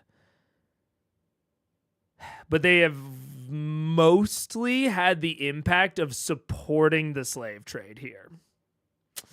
It's not even like they broke out two slaves. They just bought two random ones to be freed and given more money to a slaver to perpetuate the trade. Now, there's some argument to be made about, they still made these two individuals' lives much better, and we can't know what the person is going to do with that later on down the line. But it's like, I think the reason that they are brushing past it is because if they think about it for too long, it calls into question the morality of their entire situation. And I think, again, it may not surprise you to believe that I like it when the players think about things. I like thinking about things. That for a second, I was trying to make that the tagline of fucking Critical Eyes, but I like thinking about things and thinking about things deeper and encouraging my players to do so. And if my players find an apparent contradiction or something that they have to suspend their disbelief for, sometimes that's fine. Sometimes you just have to suspend it. But I like to tackle those things when I can. I want my players to have to suspend their disbelief the base amount that they have to suspend it for D&D as a whole. But then I like to, if I can, not have them do it further. And they don't necessarily have to suspend disbelief here, but it becomes difficult to have a broad moral conversation in a place where evil is so rooted into the fabric. You know what I'm saying? It becomes hard to have those conversations in the City of Brass. You can have those conversations in Ank'Harel or Iman or Whitestone. Harder to have them in the City of Brass, which is why I personally am not as big of a fan of these types of settings. Firm scoldings, just in case. Scanlan should be visible at all times. Well, it takes a minute to do the scrying. Vex, don't argue. We'll get through this. Yeah, I mean, I'm just gonna go back with you so you Just can... stand guard, I'll be right back. I'll go look at... stand watch. I kind of go back to the little dark corner and pull out the scrying eye. Okay. Pike, You can't hide. Yes. do you want to No, perhaps... my name is Vex. Vex, Just kidding. sister, do you want to perhaps do a walk around with the two boys and see if we can't attract some attention? Sure. We're splitting the party. I'm not, Okay. No, not we getting won't. far, but I'm Won't going go to. far. I'm going to take the two boys with a chain. You be careful with them. I'll be very careful with them, and I'm going to say, don't talk to anyone, don't look anyone in the eye, and don't answer any question without my permission. Do you understand? Yes. And Everything's don't going to be be scared. fine. Okay. And I've got a plan. Okay. Follow my lead. It should Okay. be interesting. All right, as you guys begin to wander off with the two Not boys. too far, but yes. Yeah, Keyleth, you hold the Scrycus in your hand, and as you focus, you see this flash of heat in your mind, and then darkness again. The spell has no effect. Ah, he's not even here. Or he's blocking it somehow. No, I bet he's in the fucking nine hells right now. Getting some money to go become a slave market. Yeah, he's probably sold all the people that were like hanging out with him. last Just so night. you know, just so you're aware, the Scry spell fails if they're not on your plane of existence, or if they succeed their saving throw. Well, you can try again in 10 minutes. I can try again. So Let's go first roll. I'm going to look around for something interesting. Okay. You begin to walk around. You hear the barking of various heavy-throated creatures. You come across this large. It looks almost like a wolf or a dog, but the face is a little less pronounced, like a wolf, and a little more humanoid in the front, but it's still bestial and monstrous. The coat is gray and matted, and you can see these long fangs protruding. It barks and snarls, but every single time it reaches for the bars, and the bars themselves look like a flimsy wood. But as it tries to tear at them or bite, there's a spark of arcane energy, and it backs up and seems to recoil from the attack and begins to pace back and forth in its cage again. I try and discern who runs this establishment. You also see behind that there are two more cages that contain these very large insect-like creatures that have very long bodies with multiple legs. Looks like maybe a set of 8 or so legs, almost like an oversized praying mantis. The giant pincers in the front, but they're currently just kind of collapsed on the ground within their cages and resting in the heat. Behind them, you see an individual that appears to be a similar racial background as Senakir, but is older with this kind of red and graying goatee that comes to a very defined point at the end of the chin, and is currently just sipping off of a wineskin and watching you. Most humble greetings, good master. Hope all was well. My sister and I have been sent by our owner to peruse the market for things that he might enjoy, and I have been asked to inquire upon the nature of what you are selling and your suggested price. Never making eye contact. Very well. We have today, and today only, 2 on cakes for sale. Mind you, not bound. The will is yours to break, and 1 bargeist at the front.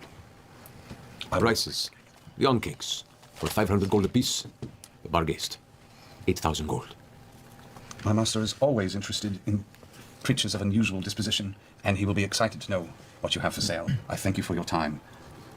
May I please leave your I've lost my Yes, brain. please, go.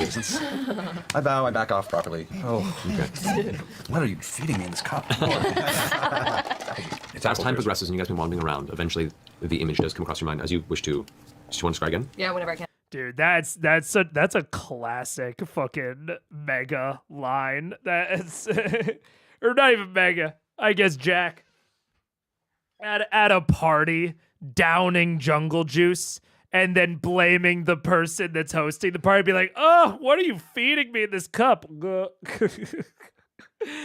Oh my God, you're a traitor of sin and debauchery, glug. I love blaming the host for my actions. It's beautiful. Not actually, not legitimately, but it is one of my favorite bits to run in exactly that same sort of way. And then they're all like, "Just stop drinking," and I'm like, "That's ridiculous." Glug. Okay, take some time. Still no success, unfortunately. I'm making sure that the whole market knows that there's someone perusing and purchasing for unusual creatures, and making sure they see the weird twins and the two angelic. I'm making a show of it, Right. And I'm making a show of our non-chained obedience. Mm-hmm. As it progresses, the actual twins, you notice far up the way to where the arches begin, you see a sight that you've been seeking this entirety. You see a large, deep red entity begin strolling down the street with its burling, rippling, armored muscles, its giant red wings flared out behind it, its horned head and crest piercing the sky behind it, as its burning eyes and fanged jaw and mouth. It lumps forward with each step, and as it does, you begin to see the essence of the necklace that had been described previously, dangling around its neck. Get back to the door. Preemptive Jenga.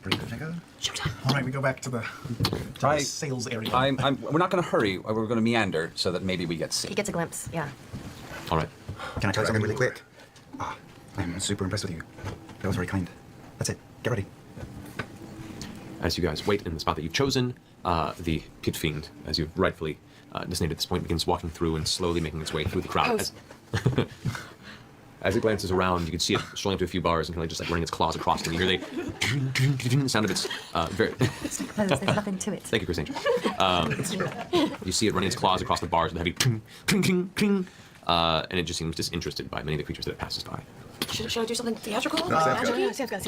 I'll play a song. I'll play a song like hot in the city tonight. Make a perform check. 23.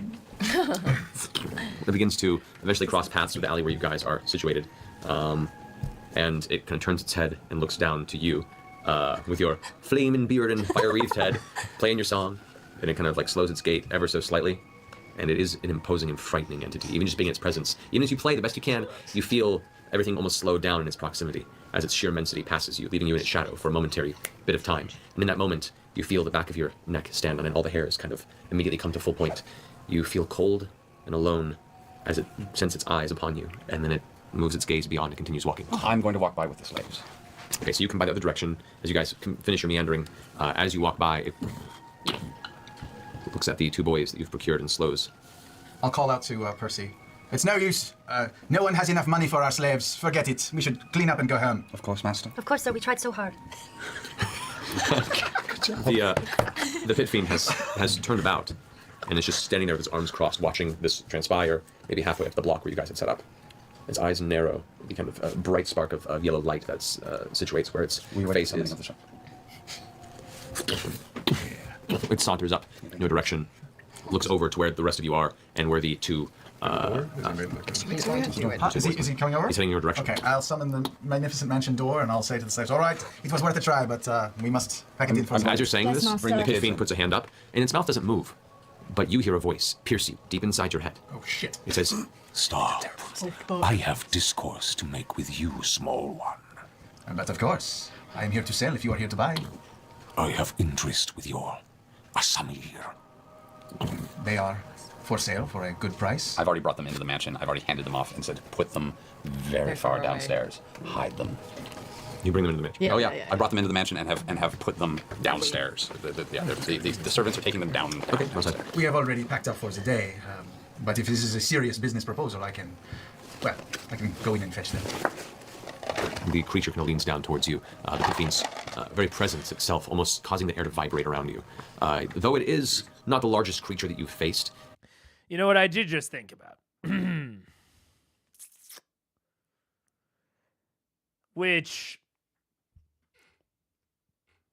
I would say that there are some moral implications to this seemingly being the intended path. But I do remember Senokir, and maybe this is more obvious to you guys watching it than it has been to me. But Senokir did say that specifically the Nine Hells people are more interested in like angelic blooded slaves. And so it does appear as though the ASMR slaves being there is specifically to be used as bait.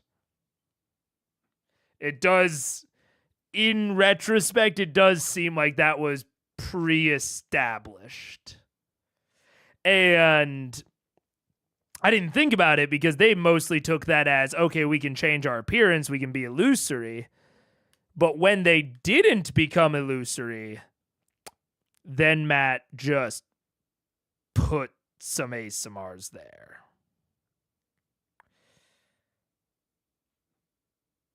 Yeah. I don't know if Laura intended that. I think Tal intended it. I'm not even thinking about the players. I'm thinking about Matt offering it. I'm saying regardless of what Laura necessarily intended. I agree. I think Tal is thinking along those lines, but I'm starting to think that is what Matt intended. Specifically with making them ASMR rather than anything else. Which I said earlier that I wanted a more, direct solution, and this does appear to be Matt reacting to their verbal planning and making it possible, which is like everything about this, frankly, I think is good DMing. It's just weird. It's a little strange and a little bit like tilt your head at that it is revolving around using sentient yet unwilling and unwitting creatures as bait. Sapient, I should say. That's a little weird. But, like, if we take morality out of it, just in terms of, like, good DMing strategies, it actually does seem like Matt gave them a more direct route, which is what I wanted. In order, when they started talking about baiting the pit fiend into the mansion, he gave them a method and a methodology with which to do that. Seemingly, or at least to grab the pit fiend's attention. And then when they neglected to transform themselves into angelic individuals, he gave them the tools with which to continue that plan. Again, little bit weird that it is what it is. But, yep, to progress further down,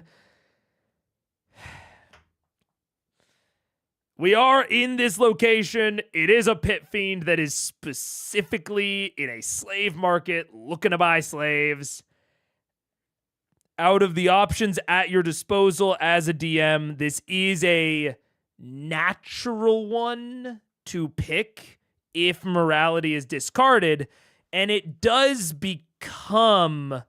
And, like, it doesn't seem like any of the players either have noticed or, like, thinking about it in this way. I think that this location does encourage a certain amorality.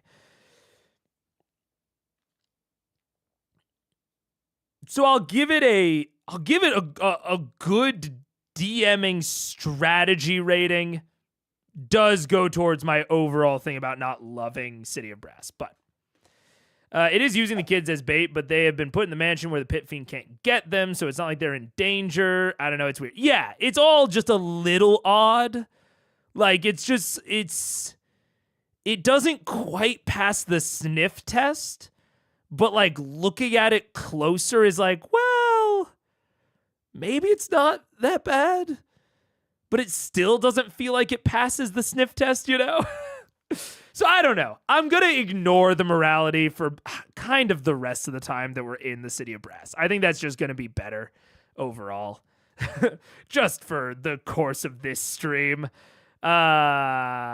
So ignoring the morality, I think it's solid DMing. I think it's going quick. It's listening to their plan, reacting to their plan in order to facilitate that quickness. So I'll give it good DMing from that perspective. The happy part, path of the plan doesn't end in them being hurt, but they're in danger if the plan has a single hitch. So it's yeah. I think we're pretty on the same page about yeah. I'm gonna leave it there. Yeah. There is something about its presence that is purely evil and a bastion of power across all elements of the cosmos that you haven't had stare you down at this proximity. And as it leans forward, the voice once again pierces the center of your brain. It would do well to bring them forth. I cannot just communicate with them. Would you join me inside my shop? There you will see many other fine specimens. What is your price? Well, you haven't seen what I have to offer. I have seen enough. So you are not interested in the Naga, the Goristro, the other celestial beings, the orcs? Make a deception check. See him with that. Come on, baby. Come on. 31. Perhaps in time. Oh, fuck. But now, I seek the Asamir in your possession. But I did the air horn. I do not see any, if you please, and with due respect, I do not see any jewelry or fineries on your person. Can you afford such prices that I will quote you? As you say this, the eyes narrow and it leans back as its head cocks slightly. Have you never done business in this city before? I'm afraid that I haven't. But if you are serious, and it seems that you are by the way that you are not moving your mouth. He's walking away from you. Would you like to come inside with me and see them for yourself? It has completely written you off and is walking northward back from where it's at camp. Quick, throw a price out. 30,000 apiece. Slows its gait, turns around. Keeps walking. 10,000. Oh, shit. And stops. Turns around and starts heading back towards you. The voice once again pierces, this time even more intense, more oppressive. As if you've seen Shadow, you've never really felt it inside you before. And the voice itself presses against your will, and you hear it say, Your price is acceptable. You know the embassy is good to pay. Present the charges, and I will take them. Can I come out and bow before Scanlan and say, forgive me, Master, for interrupting, but the female Asamir is fighting back. Well, I'm so sorry, sir. I must go deal with this. If you will, I don't want to make you wait here. You're clearly a man of respect. I will wait. and it just stays there across the its arms crossed about 10 feet from you. I will be right back, I promise. I know she is much more powerful than the boys, but we cannot control her. Did she use the magic? All of the magic. Oh my god. Oh my god. I run into the mansion. I would like you to make a deception check. Come on, you to come make on. a deception check, please. The magic. You need to inspire. Well, no. Can I inspire myself? No. Yeah, you Oh can. my god. That was Can I after I know my role? Yeah, that's part of what's good Oh, about well it. then fucking yes, I'll inspire myself. That helps. What'd you roll? 1. Oh, That's an auto fail. You can't, really? I rolled a 28. Hey, she's good. Well, as you charge in and you're 27. You're standing outside He doesn't the know what doorway. you're talking about. Yeah. You watch as the creature staring at Scanlan or his persona talk to you, then charge to the doorway. The pit fiend kind of looks over to you. Inside the mansion, Yeah. I run up to Grog and I say, cut me. Cut my face. Cut my arms. Cut me. Right now. Okay, I'll pick him up by the top of his head, and I do like a 1, 2, 3. And while I'm outside, I Hey, say, learn numbers. could I offer you some refreshments, Great Master? The voice echoes through your head in a way that is genuinely the stuff of nightmares. You feel your will crack slightly at its presence. It says, And I also spit in your eyes so it starts to water. Great. I'm gonna run out of the mansion. Oh my god! Oh, it's incredible in there. She is so powerful. She cut me with her mind. Please, come with me. I will need help with this. the voice says, Your deceptions are angering and useless. If there is no business to be had, I will let the embassy know, and you will not have business in this city ever again. I slowly flex out my black wings, slowly, and lower them and take a step half covering you and say, Are you all right, Master? Do you need my help? I think so. I'll just say to the young man, All right. I am sorry to play these games and haggle with prices. I will go fetch them immediately. And I'll go in the mansion and just yell, fucking Jenga! Fucking, we gotta go kill this guy! We gotta go kill him right now! Come on! Let's go! Do you want to set up a... Well, we're inside. Yeah, we gotta go! Do we want to set up a sneak attack? Can we? No. It's too late. Why? Because he's outside, dude. I'm out there with him, so is Max. Who's inside the mansion? I don't. I'm we inside didn't really the mansion. specify. You're in the alleyway still. I'm in the alleyway with them. The twins. How are the twins and Boss Man here arranged in the alley or outside the door? The doorway is in the alley. It's like right where the alley meets the street. Keyleth is behind the alley. The twins are on the sides of the doorway. Yes. So you guys are just along the sidewalk, if you will, of the street. Grog is inside along with Scanlan and Percy and Pike. What's our proximity to him? It's about 15 feet from you guys. He's across the street now at this point. His arms crossed, keeping a distance. 15 feet across the street? Yeah. I can go out with the 2 angels, get him to come over and look at them at least, and then you guys can pour out. I don't know. Yeah, you can bring him out in front of the house if you want to, and then when he walks over, we can go Sure. in. The only thing that I I'll bring him up. potentially Yeah, bring him up. could Yeah. do. Hang on. Are you gonna? Oh. I packed this just in Oh. case. Oh. You want to be an angel? No, I packed Feeble Mind. What does that do? It could maybe work. It's an 8th level spell. Try it. And it makes him Can you look like stupid. an angel? No. Just fucking cast Well, it I on can make him. myself in a. Yeah, I could use Alter Self. Bring the little blueberries out and let's start Ooh, this can thing. you make yourself step out as the... As one As of the the kids? angels. As one of the angels. No, I said there was a female... Is one of the female Awesomer? Yeah. Awesommers? It's because having this conversation over your earpiece? Yes. Oh, we're in the, oh, Where are shit, we now? she's not. I'm not there, sorry. Yes. Hey, but you were in direct line of sight to the pit fiend. So I'm not saying anything, I'm sorry. Come This on, guy has to make bring an him out. intelligence saving All throw. right, give me the, you do whatever you want. Give me the angels. I gotta go back out there. Yeah, let's go. Do you want me to try and make this guy stupid? Yeah. Yeah, if It's you an can. intelligence Do whatever you saving can. All I'm doing is trying to get him to stay long enough for you guys to do Yeah, just get him something. to come towards the door. I'm going to. He's 15 feet away. You're inside. Are you inside the No, I'm mansion? outside You're back in the the alleyway. Yeah, I'm in the alleyway. How many feet away am I from him? From him right now, about 35 feet. Is he aware of my presence? You don't know. I'm going to kind of saunter further down the alleyway. This has 150 foot range. Okay, so you pull even further back? Yeah. Okay, make yourself check. Ooh, that's good. 21. Okay. All right, I've got the angels. Yeah. I'm walking God. back out. Right? I'm gonna be behind him. Thank you. Okay, so Pike is coming out with the 2 Asamir, I'll exit the mansion. Asimar. Asimov. I'll exit the mansion too and start walking towards the embassy a few steps slowly, awful. just to get distance. Not It's bad. going to go bad. Okay. I get ready the minute... Well, never mind. Okay. So wait, what's... Yeah, this is one of the weird things about D&D.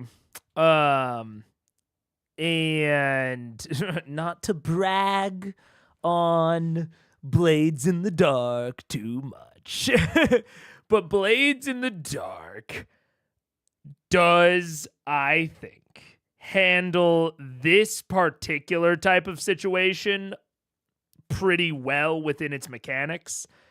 Not only in terms of being able to flash back, because like a lot of their planning did not matter all too much when it, like, obviously their whole sextuplets bits did not matter,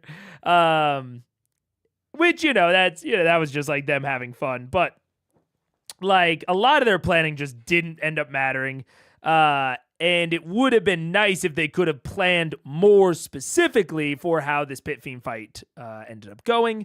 The flashbacks in Blades in the Dark have a lot to assist there with that, as well as, and I think that this is something that I don't really think there's a good way to implement flashbacks into Blades from Blades into D&D, purely because there's not a really good negative thing that you can do to the players that isn't health. Like, flashbacks in Blades cost stress. They stress out the players, or they stress out the characters. And there's no good equivalent to that in D&D. Kind of exhaustion, but they don't even really serve the same purpose. So not even really exhaustion. However, the thing that I think is also really good about Blades, that I think in stressful situations like this, I like to lean more on the Blades side of things for, is in Blades explicitly, all enemies and like all adversaries act in reaction to player actions. So there's no concept of like players doing things at the same time as enemies, or players taking too long to do things, and so then the enemies do things in the meantime. There is just, what do the players do? You determine how successful that is, and part of that determination determines what the enemies kind of do and how successful the enemies are. So I think that would be that sort of concept, I think, is very useful here. And I actually think that Matt is giving them... I think that Matt doesn't always handle like the in-fiction pacing of like handling all of his players always that well. Sometimes enemies will be silent for too long. Sometimes the players will be doing a bunch of things while the enemies are just sitting there. And other times, like in the part 1 to this episode with the Ifrit, the enemies are doing a whole fuckload of things without the players really having a ton of autonomy to answer that. And I think more often, a good cadence, especially for like out of combat stuff, especially if you don't want to go into initiative, is you just wait until the players take an action that would require some sort of roll. So like in this case, he made her do a stealth check. Then you ask them, or then you update what the enemy is doing based on that.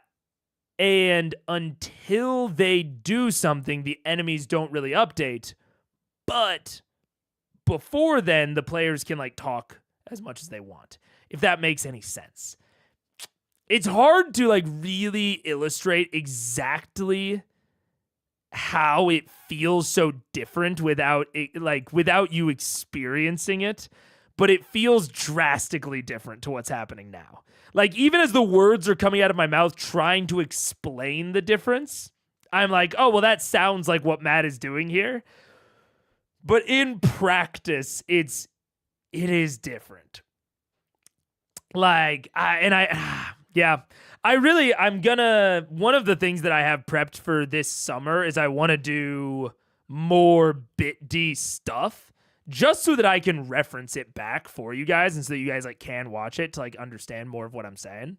But yeah, there's a certain cadence to Blades in the Dark that I think would be really helpful in this sort of high stress scenario.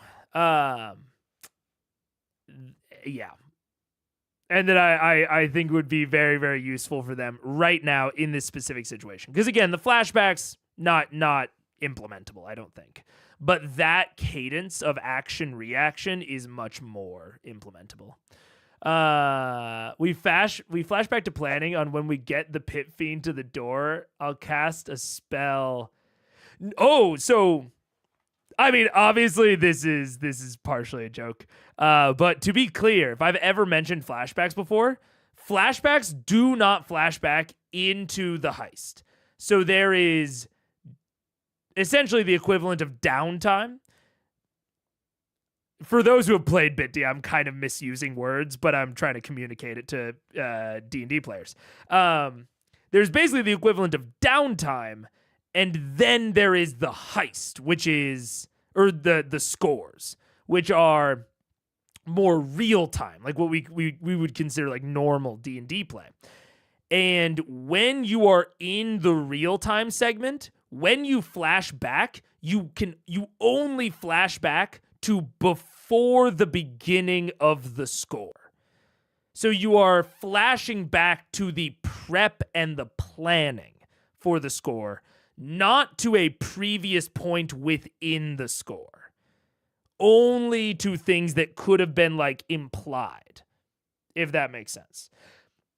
That might, you might have known that, and we're just like, making a funny joke. It was funny. But I did want to clarify that, because I don't think I've ever actually clarified that point, that the heists and the scores don't become these like weird interlooping sort of like rewriting history things.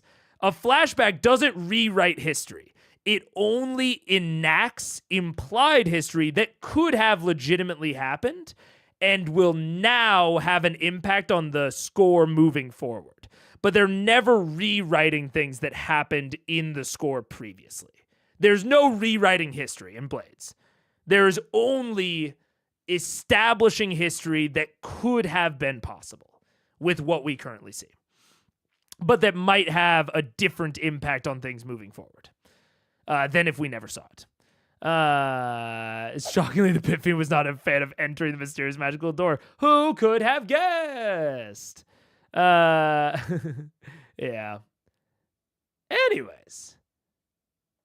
But yeah, that's I'll have to do. I want to do a rules breakdown at some point because I think it would be good. But yeah, there's also like I was also thinking about this with Marisha, specifically of like they're normally not a super big fan of and then we cut back to when they execute. Is that not a bit too? The flashback was planning a tactic, and then we cut back to see if they execute the tactic, right? No, not necessarily. So we flash back to the planning on when we get the Pit Fiend to the door. Okay. I did misread your comment, but it is also different than that. It is not a communication thing. I'm now understanding what you meant. You're saying flashback to planning. In the planning, we set it up to where I'll do this thing when this thing happens, et cetera, et cetera. That is not how the flashback works either. The flashbacks are flashing back to things that you do and accomplish. That sort of thing, like that sort of communication, is pretty free on Blades. Blades doesn't worry too much about like over the table talking, and I will say in my D&D sessions, I don't worry too much about over the table talking. That's what I was about to talk about with Marisha here, is like they're worried of like, oh, I'm in here, I'm in there, don't tell me that. I don't worry too much about that at my tables. If my players want to worry about that, more power to them. I think most of the reason that they're so concerned about it is the internet of it all. The internet is concerned about that sort of thing. I don't think it's super productive. But Bit more works in such a way of like, I'll give a better example. Say that Matt narrated, if we ask like Matt, like, hey, how many guards are there around here? And he says, oh, within eyesight, there are 3 guards. And then you say to Matt, I want to flash back to pay off those guards before we get here. Which that could have happened, right? In the established fiction so far, even though none of the players have acknowledged it, the guards may or may not have been paid off. We don't, there's been nothing in the fiction to solidify that. So you flash back to attempting to pay off the guards and you play that out. You may or may not succeed in paying off the guards. And there is also basically the amount of like stress that it costs, like the amount of cost that the flashback has is determinant based on how complicated the thing that you're asking to do. So trying to bribe these 3 specific guards ahead of time, knowing that they're going to be here, that's pretty complicated. That might have a pretty high stress cost, but you can still do it. It just has this higher cost. And then you go into it and you actually play it out, and it may or may not work. So no, it's less of a communication thing and more of a accomplishing things during the during the planning. So like I acquire these blueprints or I cut a hole in the fence before the heist even starts. All of that sort of stuff. So it might be like, yeah, you get up to the location that you're trying to do the heist against and you see a fence and they say, can I flash back to have cut a hole in this fence before all of us got here? You know, like basically prep the fence. And, you know, that may or may not work. So that's more of what flashbacks are. They're more about accomplishing things rather than communicating. Yeah. I think Mary read that you moved past the moment, but you were in the eyes by moment. Yeah, that works. English didn't be. And I will say, it would work. It would just be not fully. How would I say it? They would allow that scenario that John described. That scenario would just be like free though. Like that scenario, it's not even that like they wouldn't allow for it, but that would be like a zero stress thing. That would just like, again, that's like one of those things of like, you can just talk about that at the table.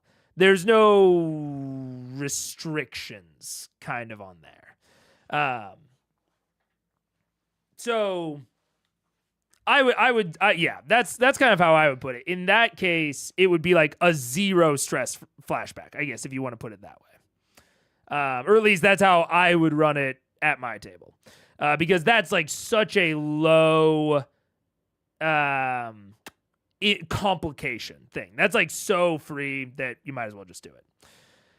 So it would have to be a pre-setup trap or something that they could have don't in the lead up to the heist. Yes, precisely. They would have to do in the lead up to the heist, I think is what you're saying. Yes, that is the primary thing that flashbacks are used for. To Daniel's point, you absolutely could do like the planning stuff ahead, like the talking planning part. That's, yeah, totally.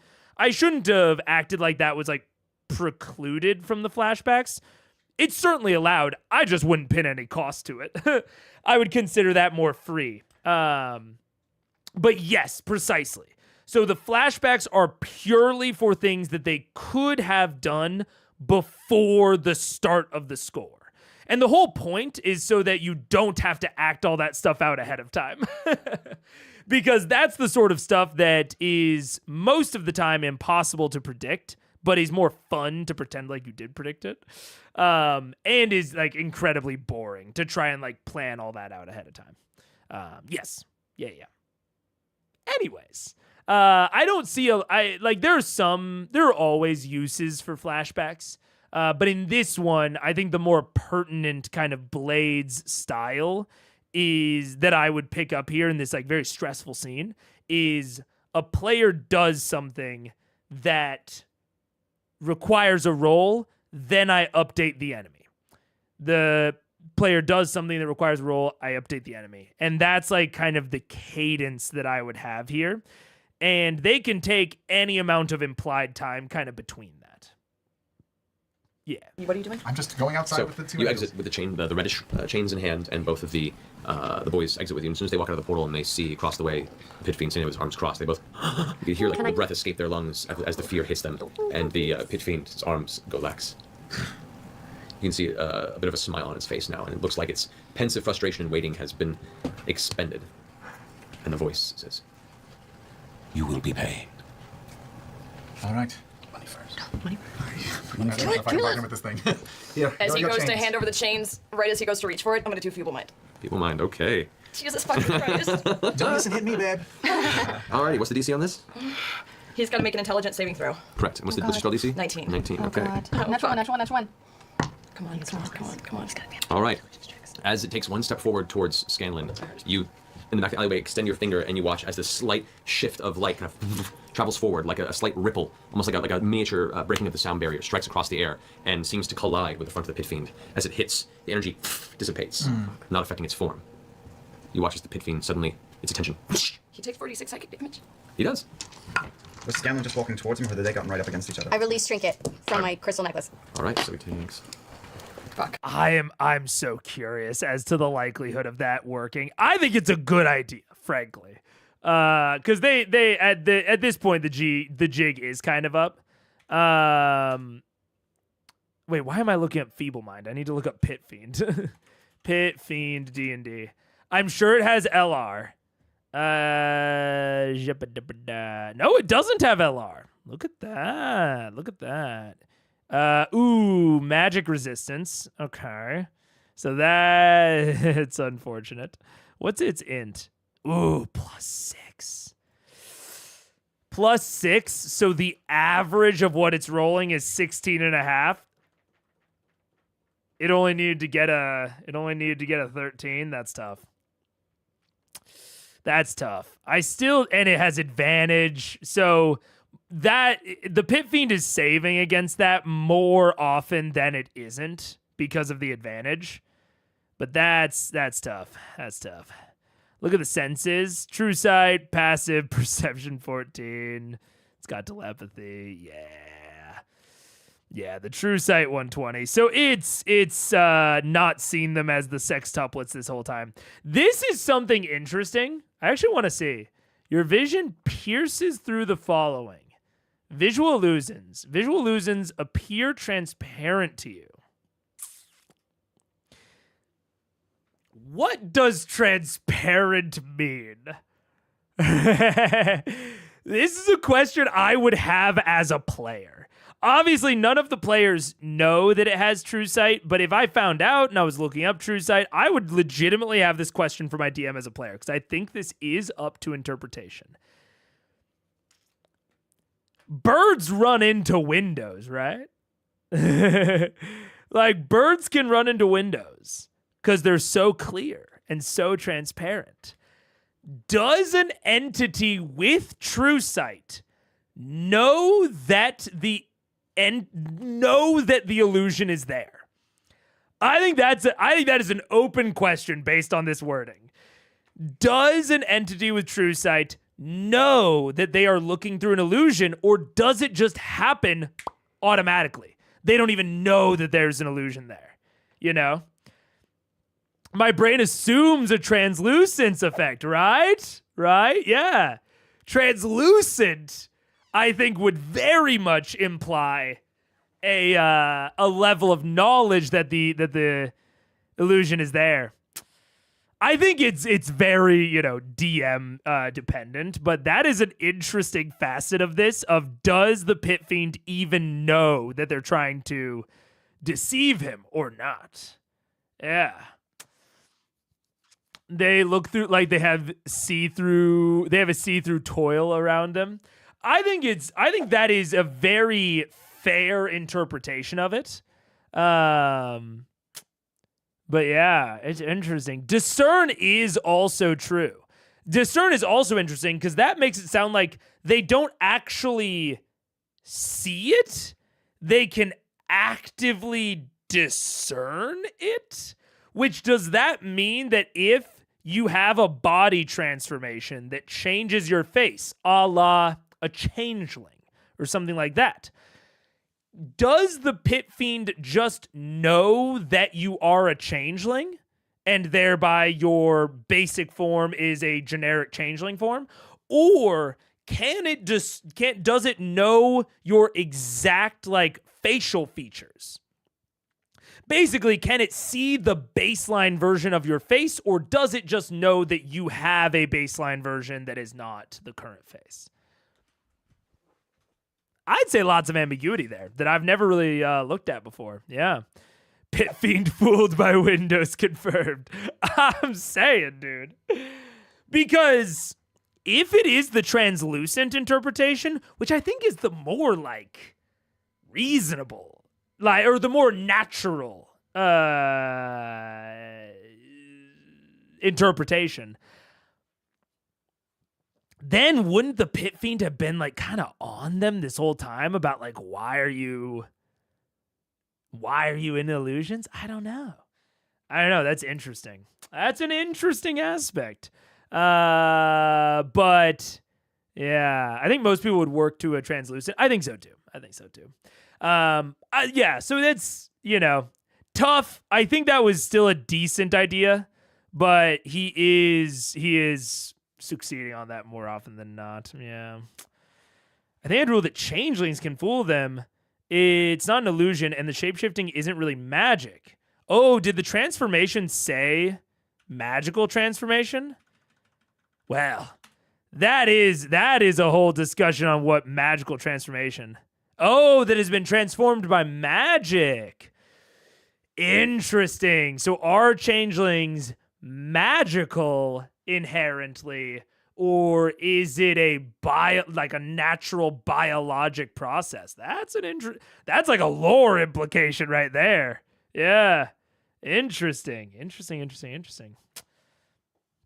Yeah. I mean that sounds very very not setting dependent, but very DM dependent. I would also say biological. Based on the whole transformed by magic, I think in my setting I'd say that changelings would fool it, but that is an interesting delineation. Yeah, interesting. I'm gonna skip ads. This is ad time, but I'm gonna skip ads because we're so close to the end. Yeah. Anyways. And from the other He saved direction. from it, didn't he? He's not too affected by the ability. He's not affected by the ability? I mean, he took damage, but the feeble mind did not seem to alter his. Are there My any? new little spell, guys. Are there any of From the Afridi guards around? Afridi guards? Currently, you do not see any. However, Fuck. let's go ahead and pick up this confrontation next week. Oh, It's 11 o'clock. It's Yeah. now. Oh my We'll be here. God. Hey, love that. He didn't say roll initiative. He said we're gonna pick up this confrontation. Love that. That's much more my type of ending. Because right, he didn't say roll initiative, right? He took damage, but the feeble mind did not seem to alter him. I love the ambiguity on are we going to go into combat or not? Because that means that there is still some role play that we're gonna do at the beginning of next session. Even if he has us go into initiative, even if he's already pre-decided this is a fight, even if he's already pre-decided that, cutting it here before he even reacts to the feeble mind, beautiful. Beautiful place to end it. Love it. Because now we get plenty of role play at the beginning to kind of amp up the tension before we go into any sort of combat. Love that. Let's see. Matt ends the session here. Normal post-session jokes. 4809 to 5006. There's at least the opportunity for the Let's go ahead and pick up this confrontation. for the players to force some RP, though they may not. Yeah. And there's just an opportunity for Matt to ramp back up the tension before it's like, I swing my sword. You know what I'm saying? Next week. Oh, It's 11 o'clock. It's Yeah. now. Oh We'll be here my past God. it. No, yeah, we're calling it. Yeah. We just took too long. It's all good. This got wonderfully bad. I'm gonna forget by next week because Scanlan walking. And it does give them the opportunity to potentially think of some creative solutions out of this, which is like that, leaving that option open, even if they don't take it. Yeah. Or an opportunity to fuck their shit up. Yeah. Towards him, or I was Scanlan got standing right next there to him. Scanlan in the stepped chamber. out of the door and was holding and walked out just enough. Scanlan's probably 10 feet from the door. So- They're right behind him, just emerged from the doorway, and he's about maybe 10 feet from So Scanlan, not 15 adjacent feet. to. And I'll set up the arrangement for next week. I'll put some together for you guys so you know what we're going to start with next week. But yeah, we're going to jump in next Thursday into a mid-street City of Brass Sextuplets. battle. Oh, jeez. Vex, and Vex. Here's the one thing I'm going to leave you with, because I feel no. this is important. Oh, no. As soon as you guys watch this kind of slight dissipation of arcane energy splash across the torso and head of the pit fiend, and it kind of steps into its back foot, and you all realize this is the Jenga moment.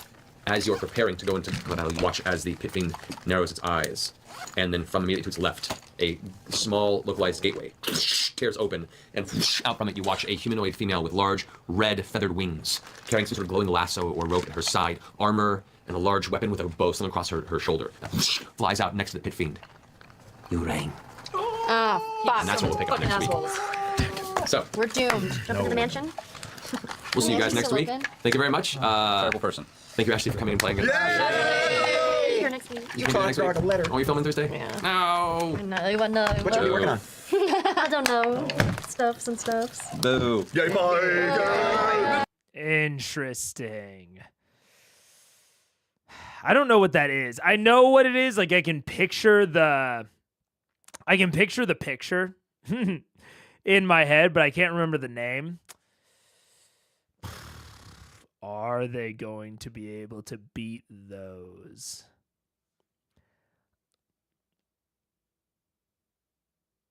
Oh, I'll be honest. I think Matt got a little ahead of himself there. I get it. That's the sort of shit that I would do. But I know watching my own tape, I would be like, Mega, hold that back. Come on. Like that's a huge way to like amp up the tension right at the beginning. I guess there's something to be said for like their plans are going to be substantially different. But are they? Are they even? I don't know. Extra food for thought. Yeah, I think you're right, John. I think it is. It's debatable. It's debatable. If I was watching, because that is absolutely 100% the sort of thing I would do, is like after I call for end of session, have a little bit more that I want to say. The question is whether or not it would sway them. It might. It might. Including it right at the very end, it might sway them and convince them to run away. Especially if Matt thinks that Jenga's not going to work out on the streets of Ank'Harel, then including that right at the end might sway their decision to run away throughout the week. So maybe it's worth it. That would definitely be part of the tape that is, it's very dependent on like how possible Matt thinks this is, how viable he thinks it is, what he is planning for the rest of the week.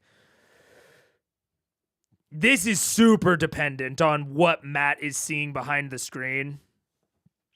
If the goal is to make them more highly consider running away, I think it's solid. If the goal is just to drip feed a little bit more interest to the scene, I think hold it back. If it's just to put a little bit more interest into the scene, even if it's you think they're going to fight either way, I still think hold it back. Although, then it comes into the actual play of it all. If you hold it back and then you introduce it at the top of the next session, it makes it seem like you've rebalanced the encounter between sessions, which the internet wouldn't like. Maybe it is a net. In the actual play perspective, it's probably net positive. I think it's really dependent on behind the screen stuff if I would do it at home. But it's so I get caught. The reason I'm really thinking about it is I get caught in this sort of thing all the time where I want to like add in this like one little extra thing before they go. And I oftentimes find myself watching the tape and being like, Mega, just hold back. You've had a good, solid ending with solid intrigue. Hold back. I don't know. Can't stay long. Don't worry. I don't think we have long left.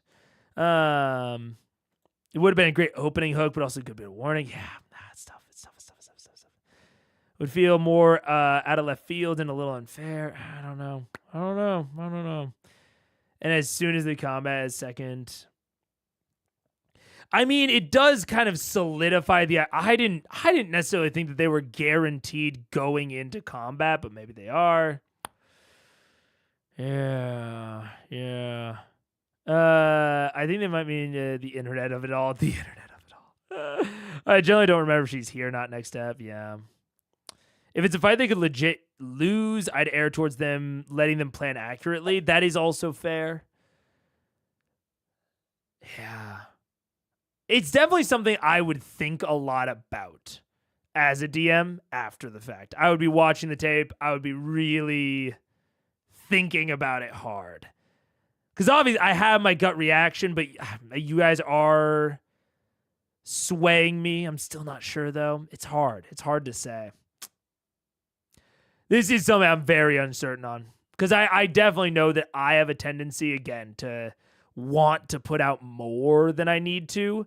So I'm very skeptical of those sort of ending moments of putting too much out. But you might be right. Yeah.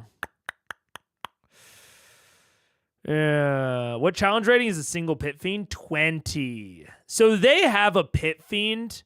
They have a pit fiend dead to rights. A pit fiend is going to be very little challenge for them. Or it's going to be like a simple challenge. Maybe another combatant helps balance it. I think so. I definitely think, like, absolutely, if the goal is to make the encounter more challenging, there definitely needs to be one other combatant. I think this is it's like a lash fiend or something. It's something like that. It's not a pit fiend. I would recognize it if I saw it. No, I'm not signed in. Fuck. Wait, I might be able to see it in here. The barbed devil, bearded devil, bone devil, Cambion chain devil? It might be a chain devil? No, that didn't sound. That's not what it is. Casmi, Empyrean, Iota, Hernus, Nightham, Oni, Spined devil, maybe? It might be a spined devil. It might also just be a succubus. Oh, I am missing the disclaimer. You're so right. Dude, what a crazy way to tell you all that it's directly sponsored. No, it's not this. I don't remember what it is. Yeah. It's also probably one of those that isn't conclusive. There'll be times when it's the right choice. Yeah, absolutely. It's definitely not inclusive. Oh, it's not an Ultraloth. Fuck. God, I wonder what if I just search DnD fiend.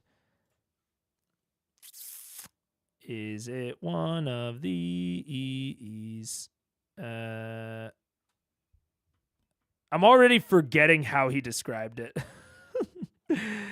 I'm already starting to lose the memory. It doesn't matter. It doesn't matter. Ultimately, I think that the thing that he described is like a CR7, maybe a CR12 or 13. I don't think it's ultimately going to make the combat unwinnable for them, but it will definitely push things more towards. It'll definitely push it more towards challenging. It'll definitely balance it. If you want to balance it more towards challenging. But the question is also, how much are random bystanders going, like, how much help did the Pit Fiend, was the Pit Fiend going to have before? You know what I'm saying? I don't know. Befriended. We befriended a Pit Fiend named Pete. Lol. Yeah. I don't know. Interesting. We'll have to see how the next thing starts out. Even if Matt assumes combat here, I like him ending before rolling initiative, because it still implies that there is a chance, at least, of them not of them not doing combat. There's a chance. If they come up with a weird, wacky plan during the intervening weeks, that'll make them feel good as players. It'll make them feel clever. And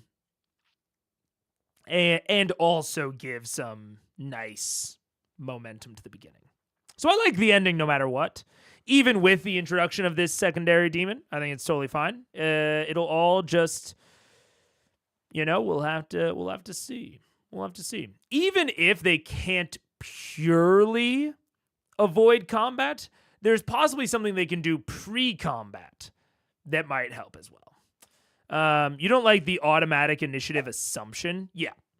I mean, at the very least, I think that ending with roll initiative is like a big classic hook, like ending, like cliffhanger thing. But I do think it's very restrictive to any sort of fun plans that the players might come up with in the meantime.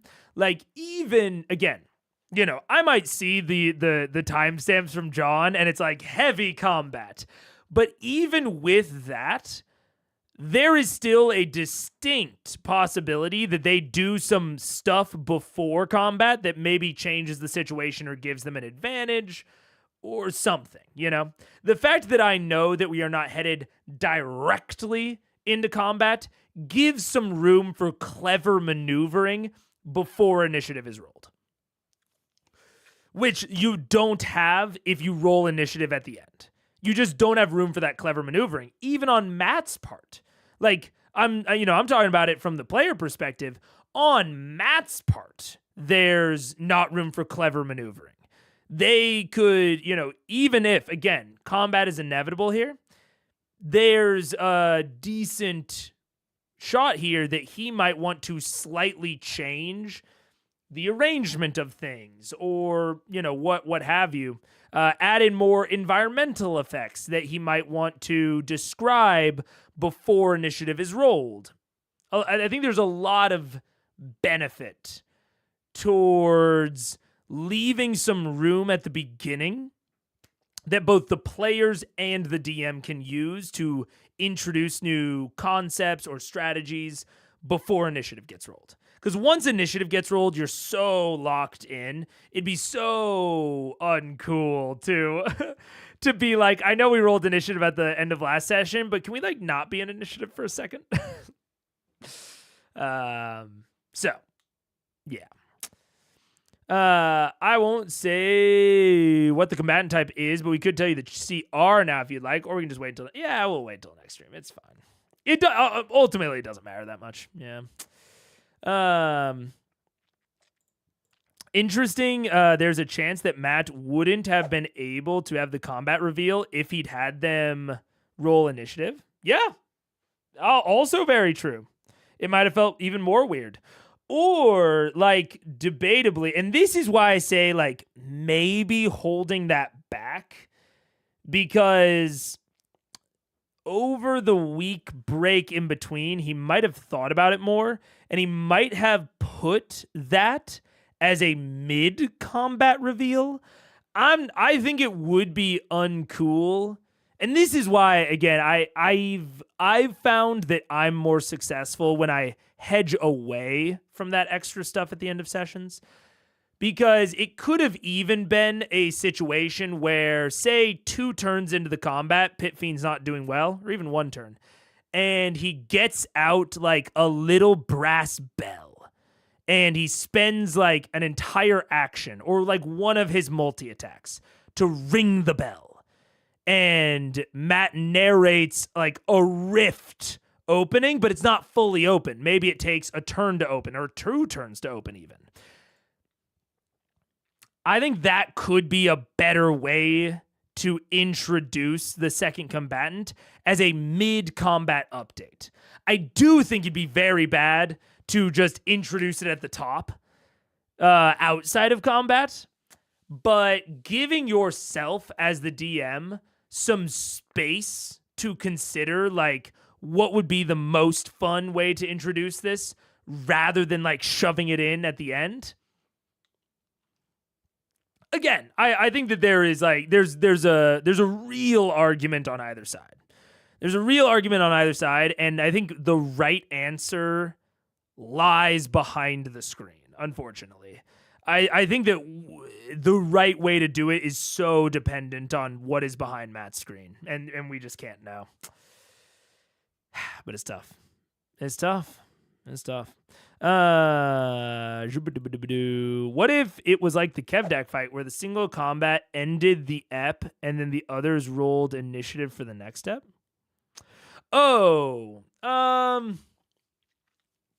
That you're already, with the Vox Machina fuck shit up.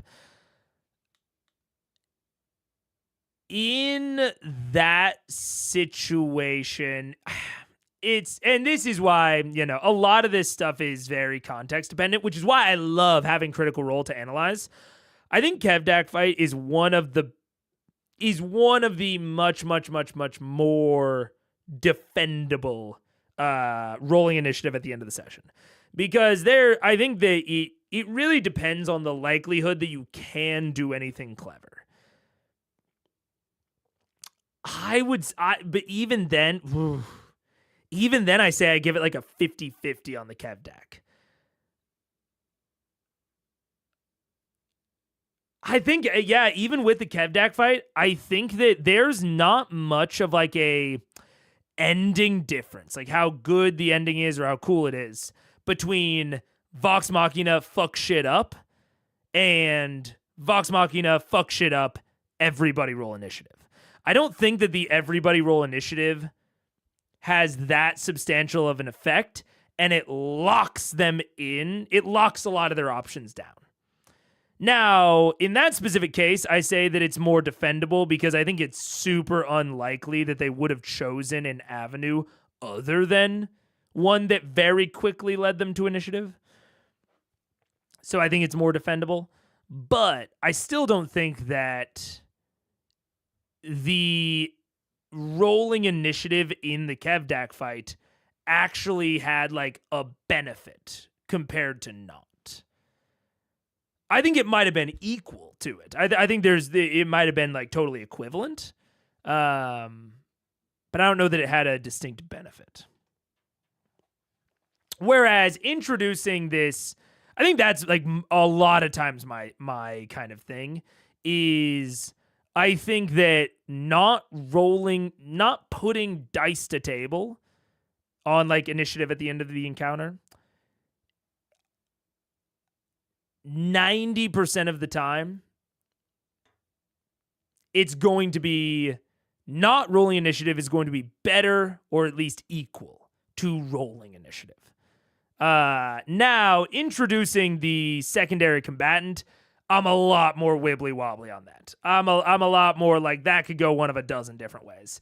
That is all very context dependent on like what I think Matt should or shouldn't do there. So it's super hard to say. But yeah. I think that's it.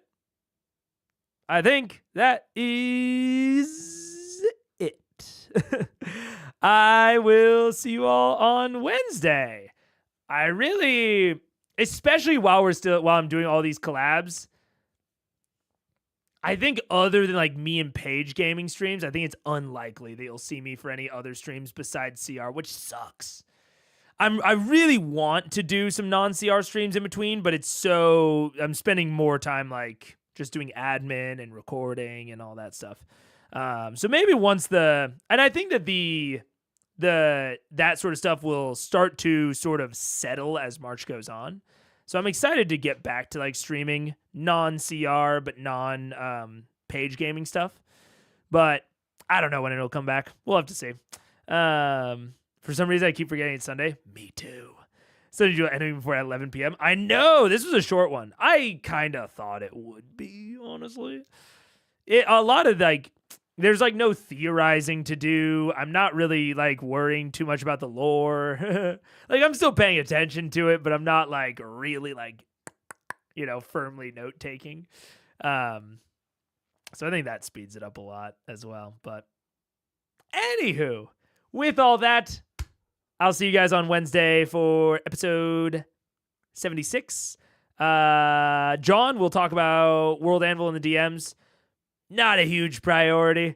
For me, I'm probably gonna look into it, but I also have a lot of stuff to do Monday and Tuesday, so may or may not DM you. We'll see. But with that, see you later, everyone. Bye-bye.